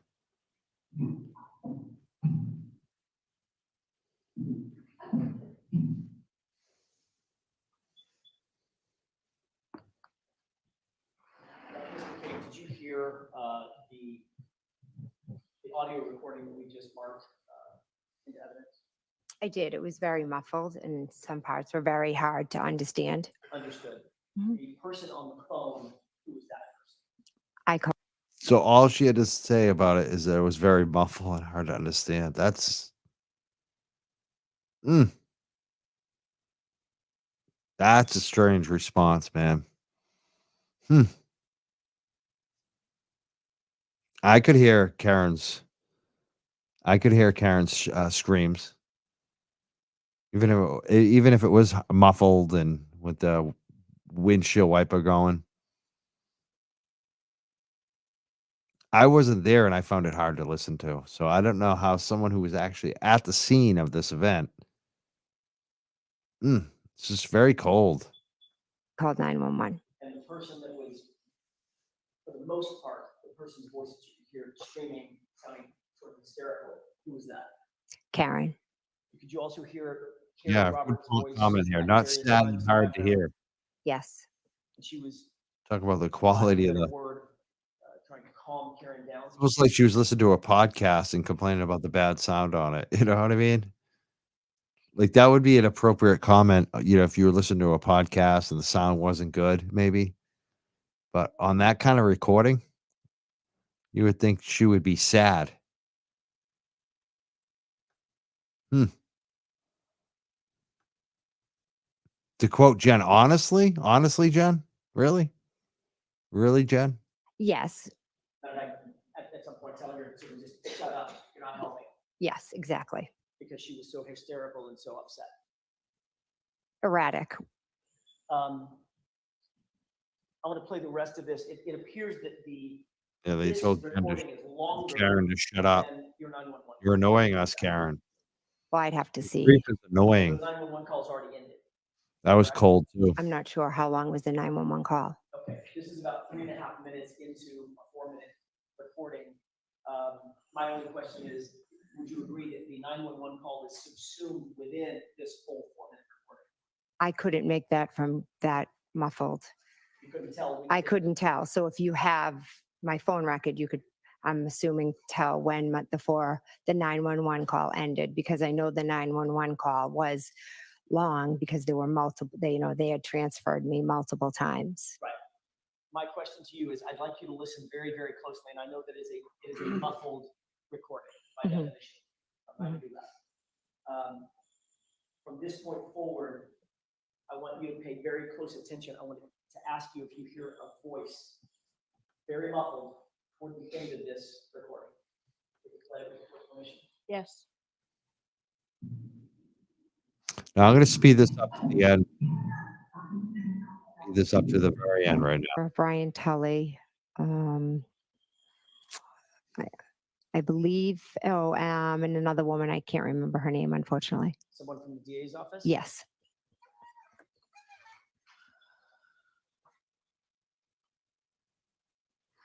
Beelan?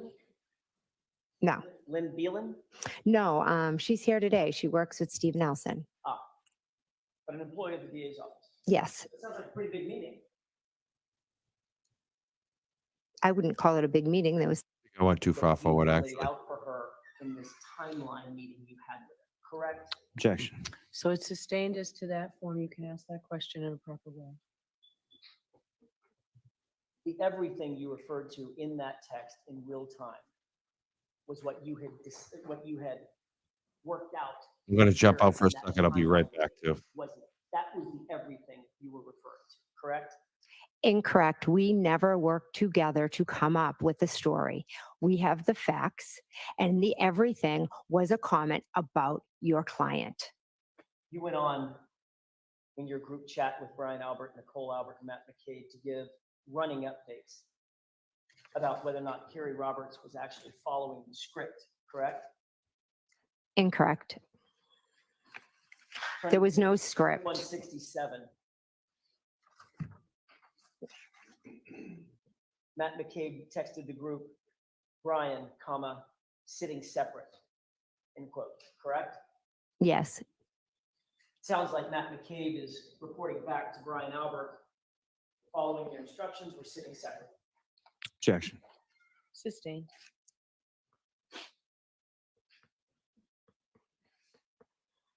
One minute later, Brian Albert had a one-word response to the Brian sitting separate, correct? Yes. What was that one-word response? Okay. So it sounded like he was giving his approval for where people were situated in that meeting, correct? Objection. Sustained. At page 2168, 515. It's very hard to just look at two texts and try to understand what the context is. Ms. McCabe, if you don't understand a question that I have, just let me know, but otherwise, let me ask a question. On page 2168, at 515, you wrote in the group, quote, you listening, correct? Yes. And at the same time, 515, you then wrote, cops here again, end quote, correct? Correct. That was in reference to the police coming over to your house to further interview Carrie Roberts, wasn't it? That was when they came to talk to me. And Carrie Roberts was there. Was correct? at my house, correct? And a few minutes later at 5:23, Nicole Albert texts, "Call us after," correct? Correct. And a few minutes after that, Matt McCabe texts, quote, "This girl could write a book, ... nonstop," correct? Correct. So obviously Matt McCabe, along with you, was listening to Carrie Roberts give her interview. We were sitting in the kitchen eating dinner with our children, and Carrie Roberts was in a different room, but she was going on and on and on How do you as know? she does How do you know? because they were in the other room. And you could listen. I could hear voices. You could hear her interview with the police. Did not hear her interview. I could hear them talking, but I was sitting at a table with my children eating dinner, getting ready to go to a basketball game. You then responded to Matt McCabe, "I love it." Yes. And then you responded about this interview you just testified under oath and under penalty of perjury, not hearing anything about, just hearing voices. Your next text was, quote, "She is telling them everything," Yes. end quote. Correct? Yes. So what you said just a few minutes ago about not knowing what she was saying, I could just hear voices, that was a lie. It was. Okay. Objection. Sustained. And a couple of seconds later, Nicole Albert responds, one word. What was her response?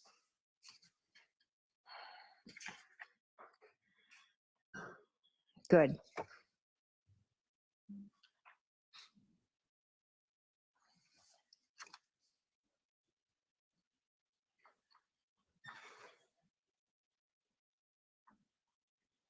So in order, those texts say, "You listening?" You say, "You listening?" Objection, Your Honor. The objection sustained. At the end of the day, you were eavesdropping on an interview that Carrie Roberts was having with law enforcement in their official capacity. No, I was sitting eating dinner, and some of the things, obviously, I overheard, but I was not even. I'm saying there's a possibility if I'm sitting in this room eating dinner and someone's in another room talking, you can hear bits and pieces. Was I eavesdropping? No. Is there some big cover-up story? No. Well, why, Ms. McCabe, does your testimony keep evolving? A second ago, you said, you told this jury, you said, "I couldn't hear a thing. All I could hear was voices, like muffled voices from the other room." She was going on and on about something. Yeah. And then when I confronted you with the text message where you said, "She's telling them everything," now it's, "Well, I may have heard a couple of things." Which is it? No, she was going on and on and on like she does. And you were listening on and on and on like you do. I was probably hearing bits and pieces.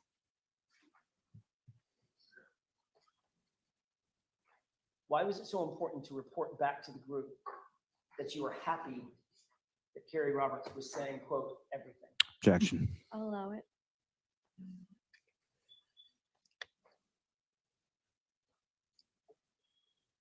We had both lost our friend. Carrie Roberts was in shock, as was I in shock. The two of us had all this information that just kept coming back to us Looking and at the back jury to us. again. And it was, You it's buying this? terrifying when you go through an experience and you're in shock. And Carrie was remembering things. I was remembering things. So I was happy for her that she was piecing it all together, and I had pieced it all together because at the end of the day, our friend was dead and we were trying to figure out what had happened to him together. There was no direction. We were all trying to figure out what had happened because that's what you do when you I'm gonna stop it right there. I just realized I had the wrong email address on the ticker. It's mjcboston1@yahoo.com. If anyone wants to send any news tips or information, someone was asking me to investigate something else on the chat. mjcboston1@yahoo.com. lose somebody you love. Were you happy her? Or were you happy for you and Brian and Matt and Nicole? For me and for her, because we were going through this together. There was no conversation. Got the story out that you're trying to get out from Carrie Roberts. Right? Objection. And I'll allow that. thank There you, is no, Suzanne, for the super chat. She said you would never hear Jen talking if she were outside the car in this voicemail. If she were outside the car, Karen screams made me cry every time. I know. How can those screams not make you cry? I mean, I didn't cry listening to him, but it's definitely not something I enjoy listening to. If I had been there that day, I think it would hit a lot harder. no story. There's facts and truth on this side. There's no story. The story that you've created is not the truth. Did I create, I hit him, or did you? That's fact. A fact that conveniently you didn't mention in your report. It's a Lank, grand jury, right? That kind of fact. Objection. Is that right? That is the fact I mentioned. So in some reports, it's there. If you say so. The fact is, you wanted to keep very close tabs on Carrie Roberts, didn't you? No. On January 29th, if you look on page 2223, did you text the group, quote, Carrie talked to cops and kept it simple, end quote.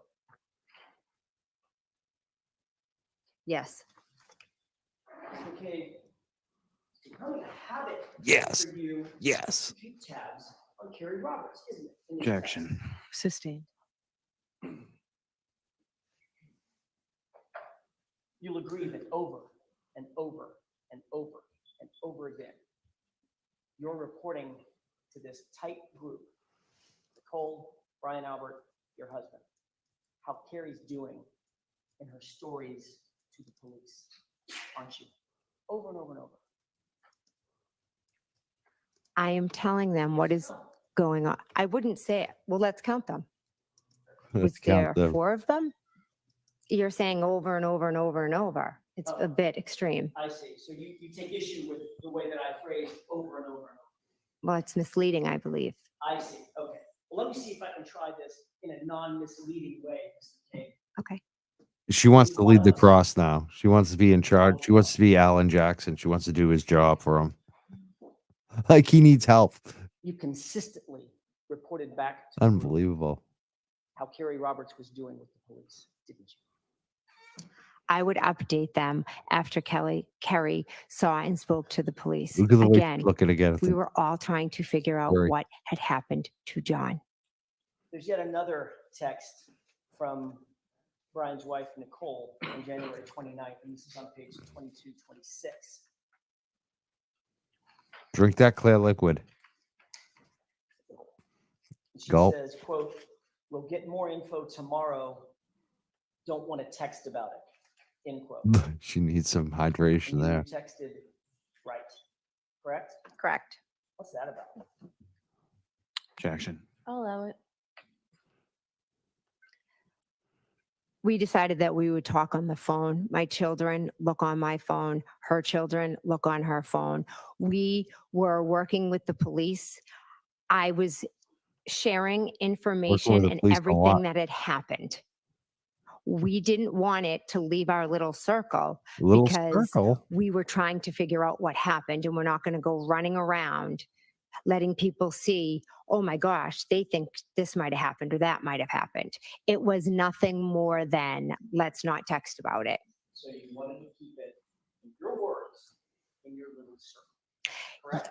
Correct. I didn't want it all out there what we had thought had happened. I was going to let the police do their job. So by definition, the info that Nicole Albert was talking about, that needed to be kept very tight, very secret, correct? We needed the police to do their job. So we weren't going. Texts, and Nicole The wanted her circle of texts, collusion. and I you like that. wanted their texts to be kept secret and private. Isn't that right? not secret and private. We just weren't going to communicate certain things over text. Did you give, or did anybody give you any private information the next day on January 30th? Didn't even give me private information. So let me put it in context. That text from Nicole Albert, we'll get more info tomorrow. I don't want to text about it. That was on the 29th, right? Okay. So, did you get additional info on the 30th, the next day? I have no idea. Did anything significant happen on January 30th in connection with the Thank you for the super chat, Edward. Good comment. Gonna let the police do their job except for collecting the text from Julie and Ryan Nagel, right? Yeah. And deleting her own text. this case? Any meetings, any get-togethers, I- anything that you can think of? I went to the O'Keefe's house. Other than that, anything else? On the way home, Kerry Roberts' daughter is good friends with Michael Lank.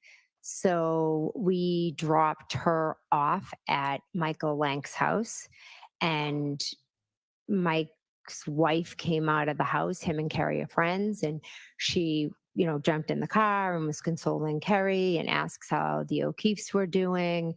And, we talked to her. So you pulled up to Michael Lank's house on the 30th. That's never been reported, has it? I guess I never thought much of it. Never thought about reporting the fact that one of the first responding officers on the case, working for Canton PD, which is completely off the case, you had a meeting with that was unreported the next day? I didn't meet with Michael Lank. I see. So you pulled up in the car. Tell me about that again. You pulled up in the car. and Tell what me happened? about that again. And Lex, her daughter, went into the house. Okay. And then you just drove away? No, Michael's wife came out of the house. Okay. And y'all had a conversation about what? She got in the car, and her and Kerry are friends, and she was checking on Kerry and, just saying, oh my God, this is so crazy, just checking in on the O'Keefes. How long did that take? Well, Kerry's a talker, so could have been an hour. Could have been Carrie, I hours hope standing Carrie's outside, listening. Sitting in the car. Sitting in the car on February You're a 30th. talker, Carrie. Never came in the house? Talk too much. Not February 30th. Sorry, I said February 30th. January 30th. Never went in the house? You know what that sounds like to remind you of is the mafia. They talk too much. Carrie talks too much. Interesting. Interesting choice of words, Jennifer. I might have ran in to go to the bathroom. It's the back end of a blizzard. It's freezing cold outside. Mhm. You're sitting in the car for an hour? The car was running, Kerry, and they were talking. It's her friend. Did you have any conversation before your testimony today with anybody about you going to Michael Lank's house on January 30th? Anybody? The fireball shots. I know, right? Howie Cobb picked up on that. Yes, He was laughing about the fireball shots too. And when? it was a couple of weeks ago. What kind of guy the over the DA's age of office. 25 gets fireball shots? DA's office had an Everybody. interview with you, correct? Not an interview. They just explained this process. I mean, a conversation? How about that? Yes. You met with folks at the DA's office. Who'd you meet with? Mr. Lally, Miss McLaughlin, Steve Nelson, Trooper Brian Tully. I believe, and another woman, I can't remember her name, unfortunately. Someone from the DA's office? Yes.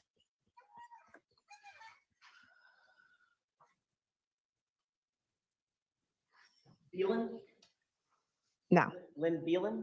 no, she's here today. She works with Steve Nelson. But an employee of the DA's office? Yes, That sounds like a pretty big meeting. I wouldn't call it a big meeting. There was, 5 of them? How long did you, 5 of them and then you? Right? My daughter Allie came with me also. The meeting's getting bigger. Anybody else? No, we both went. Was Ally in the room when you were,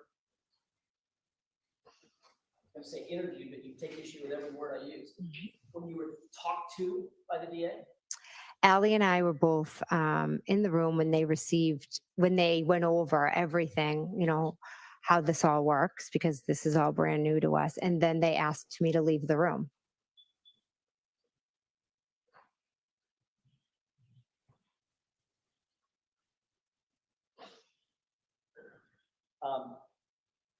It's you so were having strange how something sometimes she freezes. I think the lost video in one froze. sentence when they It just received freezes. these files. It's very strange. Didn't mean the word Notice that? received. Did you receive anything? No, I looked at my grand jury notes. Now, at this meeting, was anybody taking notes? No. You have a bunch of lawyers and DAs, and nobody has a notepad in front of them, like notes? I believe Mr. Lally had a number of folders on the table. Taking notes in your? I do not believe anyone was taking notes. It was a casual meeting to explain this process. Was that meeting recorded in any way that you're aware of? No. How long did the meeting last? Ally and I were probably in the room, I don't know, approximately 20 minutes. Then I left and they spoke with her. And then I went back in and they spoke with me. How long did they speak with you? Honestly, maybe a half hour. And during that I- half hour to an hour, did they go over with you what they expected your testimony to be? They never spoke about what they expected my testimony to be. They just showed me some pictures that might be shown. I listened to the 911, What pictures? just of the house and how I'd be asked to, show, okay, we're going to put a picture of the house and you'll have a laser. Okay, when we started this conversation, it was because you said, in answer to my question, was anything ever brought up to you about this meeting at Lank's house? Mhm. You said yes. Mhm. So obviously they did talk to you about your testimony. It wasn't just about the process, correct? I asked what discovery had been turned in regard to me. So you wanted to prepare to make sure that you knew what you might be asked on cross-examination, correct? Oh, Miss Shorty, can you hear the beeping in my smoke detector? I didn't think that came through. I didn't see it register in the system, but I guess you have strong ears. It's not the batteries. It's a wired. I need to get an electrician in here and check it out. I can't figure out what's wrong with it. Now you're gonna make me fix it, Miss Shorty. Thank you for noticing it. Does anyone else hear the beeping? I think Miss Shorty has dog ears because I can't even hear her on the playback of the videos. But she heard I it. wanted to know what was coming. Yes. And you knew that one of the things was coming after this meet. Well, let me ask it a different way. During this meeting, did Mr. Lally tell you one of the things that's going to be coming is you had an off-the-books meeting at Lank's house for 45 minutes? Did he tell you that? No, that's not how I was told. Did he tell you that the defense had uncovered a report that established that you were actually at Michael Lank's house for 45 minutes that had never been reported to the defense or the prosecution before the phone extraction had been done? Did he tell you that?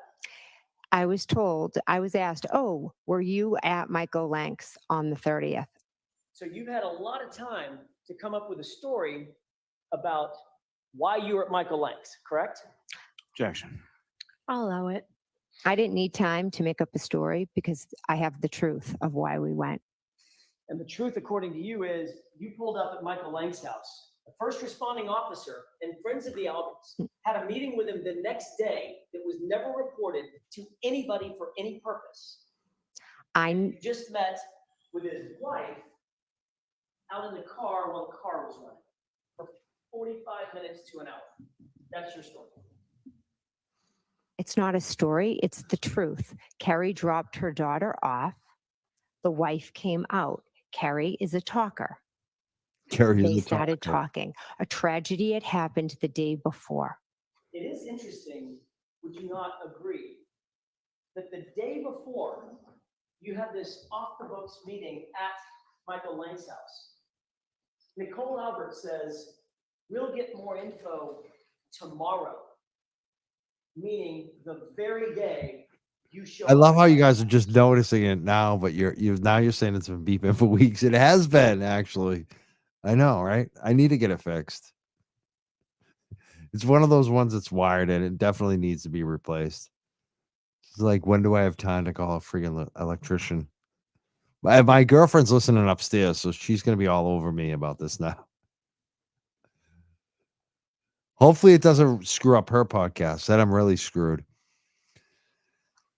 Again, I never spoke with Mike Lank at his house. It was not an off the books meeting. It was Kerry dropping her daughter at one of her good friends' house, whose husband happens to be a Canton cop. That is what it is. That is the truth. A lot of coincidences. Objection. Sustained.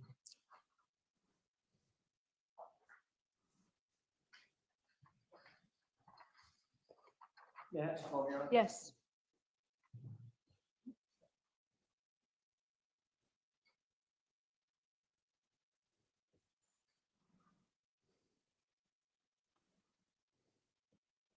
Wait, I love the comments. People are telling me how to fix it now. That I don't need an electrician in here. I'm not. Someone said, "Shut off the breaker, rewire the same way." I'm not rewiring anything. Trust me. Here's a good comment. They're telling me how to fix it. Get it fixed, like just the battery. The wired kind have battery backup. Do they? I don't know. I think they need to be replaced. From what I read, they need to be replaced after a while anyway. So I think that's probably the real issue. I could not find any battery backup on this one. But it's stopped beeping now. I don't know why. Let's finish this and we'll fix that maybe this week. Once I remove it. It's wired. I'm not touching any wiring. What did Mr. Lally show you in respect of this issue about this meeting at Michael Lank's house? He showed me nothing. He just told you about it. Brian Tully told me. Okay, what did Mr. Tully tell you? Trooper Tully. So it's a quick fix baseball bat. You know what? Now you're talking. He said, "Did you go to Michael Lank's I'm on gonna check the January battery back out. I won't try it 30th?" again. And at first I said, "No, I've never been to his house." And then I thought about it and I said, "Oh my gosh, yes, I did go there." And that was the extent of the conversation. You said, yeah, I did go there, and he didn't ask a follow-up, like, what the heck were you doing at Michael Lank's house the day after this issue? Objection. I'll allow it. He didn't ask a follow-up like that? I do not believe he did. So You Trooper guys are Tully, killing me. had you come down for an interview, he confronted You guys want? I'm gonna film with me a fixing this fact thing. that had never been disclosed before, to wit, you showed up at Michael Lank's house, and when you said, yeah, oh yeah, hang on, I think your words were, oh my gosh, yeah, I think I did go there. Oh my And god. he didn't ask a I'm follow-up dying right question. now. I am dying. I didn't know you guys He noticed was it. there. So funny. It has been You're- beeping for weeks. I didn't. You're- Why you're didn't anyone spinning say it all of till tonight? You this. guys are killing me. Ma'am, It's so I funny. do a lot of things. So Yeah. it's I don't you're spin. so chill I'm a about judge it. here to make sure that I don't spin. How the I'm hell? asking you a question. It's very Yeah, it direct. is. I do not believe he asked me a follow-up question. So that was the end of I'm that. going through like some of my best video here, and I'm just laughing my ass off about the smoke detector.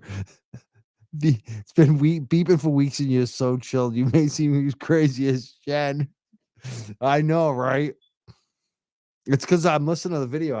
When you get the headphones, you notice it as much. One of my main dog our dog does not care about it. Other dogs don't like it though, so they don't stay down here when we're. I do need to fix it. Oh, you guys are all over me. I love it. Conversation about Michael, correct? Correct.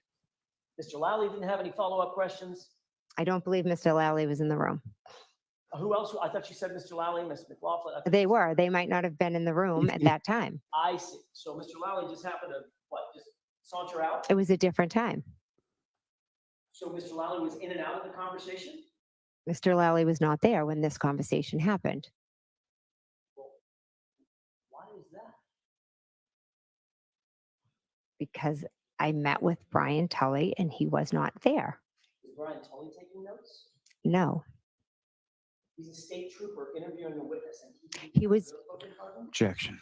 Sustained. The same report that has you at Michael Lank's house Mhm. also has you picking up Nicole Albert going by 34 Fairview just before you went to Michael Lang's house. You aware of that? We did not pick up Nicole Albert. So you went by 34 Fairview, then diverted, and right after you went by 34 Fairview, went directly over to Michael Lang's house. What was the reason you stopped by 34 Fairview? We didn't stop by. Maybe Carrie slowed down, but we did not stop by 34. So you did a drive-by 34 Fairview. Giggles? What? No, that's how we get to Michael Lang's house. If the report shows that you actually stopped at 34 Fairview and then went to Michael Lang's house, would we have another oh my gosh moment? Nope, no oh my gosh moment. We did not pick up Nicole Albert. Did anybody else go with you over to Michael Lang's house? No, it was Carrie, myself, and her daughter. Your Honor, maybe approach briefly. Okay.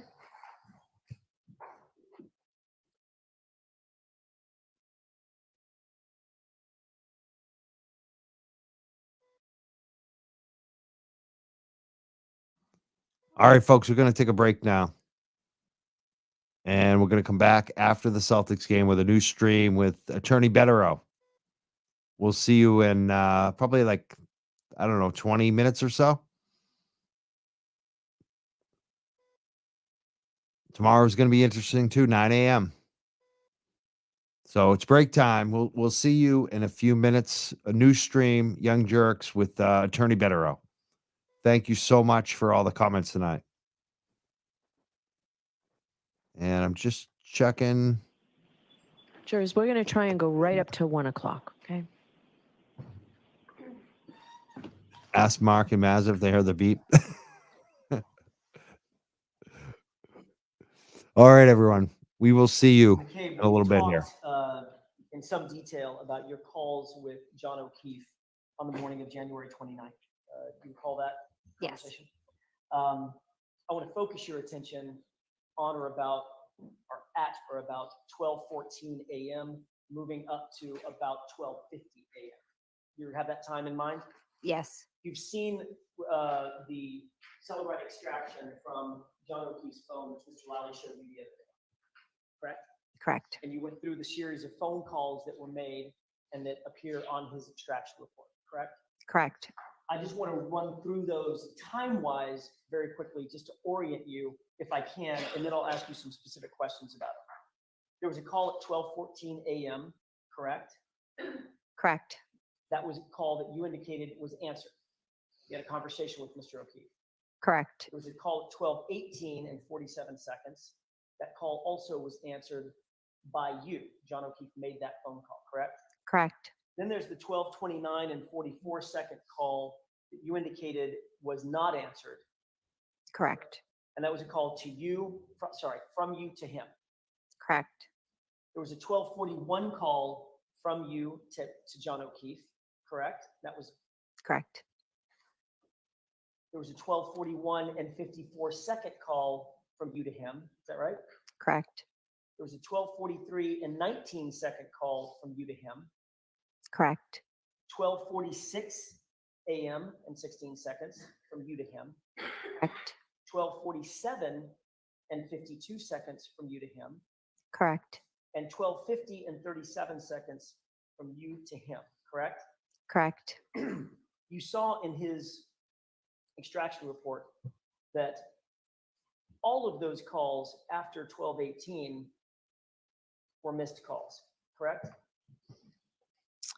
In his report that you showed me? Correct. In other words, the only two calls that were answered were the 12:14 and 12:18. Everything else was a missed call. I believe so. I would have to refer to it again because I've seen so many reports. And Ms. McCabe, according to the extraction reports that you've seen this morning, comparing yours to his, every single one of those calls was deleted off your phone, correct? According to the reports. According to that report, yes. Let me ask you another question. Have you ever misplaced your phone? Yes. Just in life, everybody does it, right? Yes. What's one of the first things you do if you're with your daughter or your husband or a friend and you're in your house and you misplace your phone? What do you do? Oh, I'll ask them to call my phone. Even over and over and over, right? Correct. Could be as many as 5, 6, 7 times. Usually I hear it the first or second time. You're looking for a buzz or a ring, isn't that right? Correct. And you might do that if you're searching for a missing phone, correct? Correct.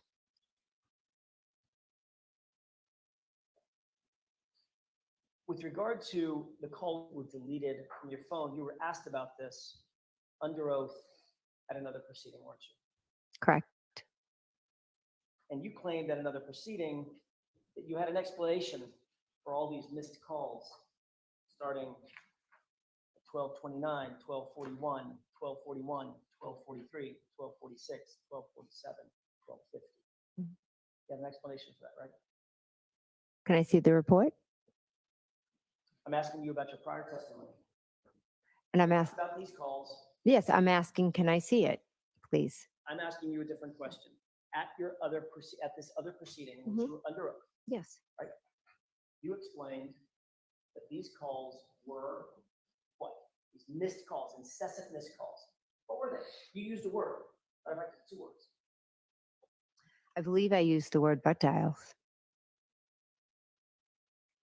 You claimed that every one of these calls was a butt dial. Is that right? Yes. So according to you, you literally butt dialed John O'Keefe's phone 6 times in the span of 19 minutes. Is that right? I don't remember making any of those calls. So my assumption is I put my phone in my back pocket and that was it. When you dial someone by mistake, you hit a button, set your phone down, the phone has to be open. You'll agree with that, right? Correct. Can't be locked. It takes several iterations of movement to get a phone open, Face ID or password, right? Correct.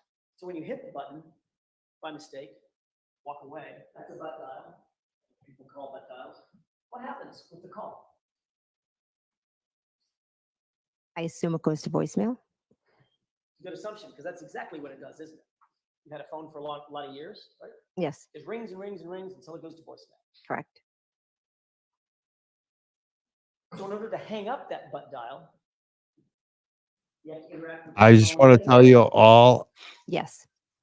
So if you had 6 butt dials, that the buzzer is gone. The smoke detector. I just yanked the F out of that thing out. There was a battery in it too. It didn't work, but taking it out. But yeah, I yanked it out. No more. No more. It was actually the other room. There's a utility room. I didn't think you could hear it because there was a wall in between, but so funny. But it's gone now. All right, we're gonna finish the video. I think it's 7 butt dials. You'd not only have to interact with the phone once to butt dial John, you then have to interact with it every single time to turn off that phone ringer so it doesn't go to voicemail, wouldn't you? I suppose. Which makes 14 interfaces with that phone over the course of 19 minutes. Is that right? I mean, I guess I don't have it all right in front of me, but there were also text messages I was sending. So again, maybe I said, oh, shoot, I called them and then I turned it off. But your claim is you don't remember those incessant butt dials and those incessant hangups at all, correct? I honestly don't. So you would have had to forget that you interacted with, by the way, you'll agree that the phone extraction shows that John O'Keefe got no voicemails from you, right? I didn't look, but So that means you would have had to interact with that phone 14 times over the course of 19 minutes at the exact time frame that the Commonwealth suggests John O'Keefe lost his life. Objection. Sustained. You can ask that differently, and this will be your last question for today, please. Yes, Your Honor. The period between 12:29 and 12:50, which is the exact period that you were, quote, butt dialing John multiple times. That's also the exact period that John O'Keefe was rendered incapacitated. Isn't that right? Objection. That's sustained. We'll start up again tomorrow, okay? Thank you. All right, folks, so I'm going to, want to stay there and walk.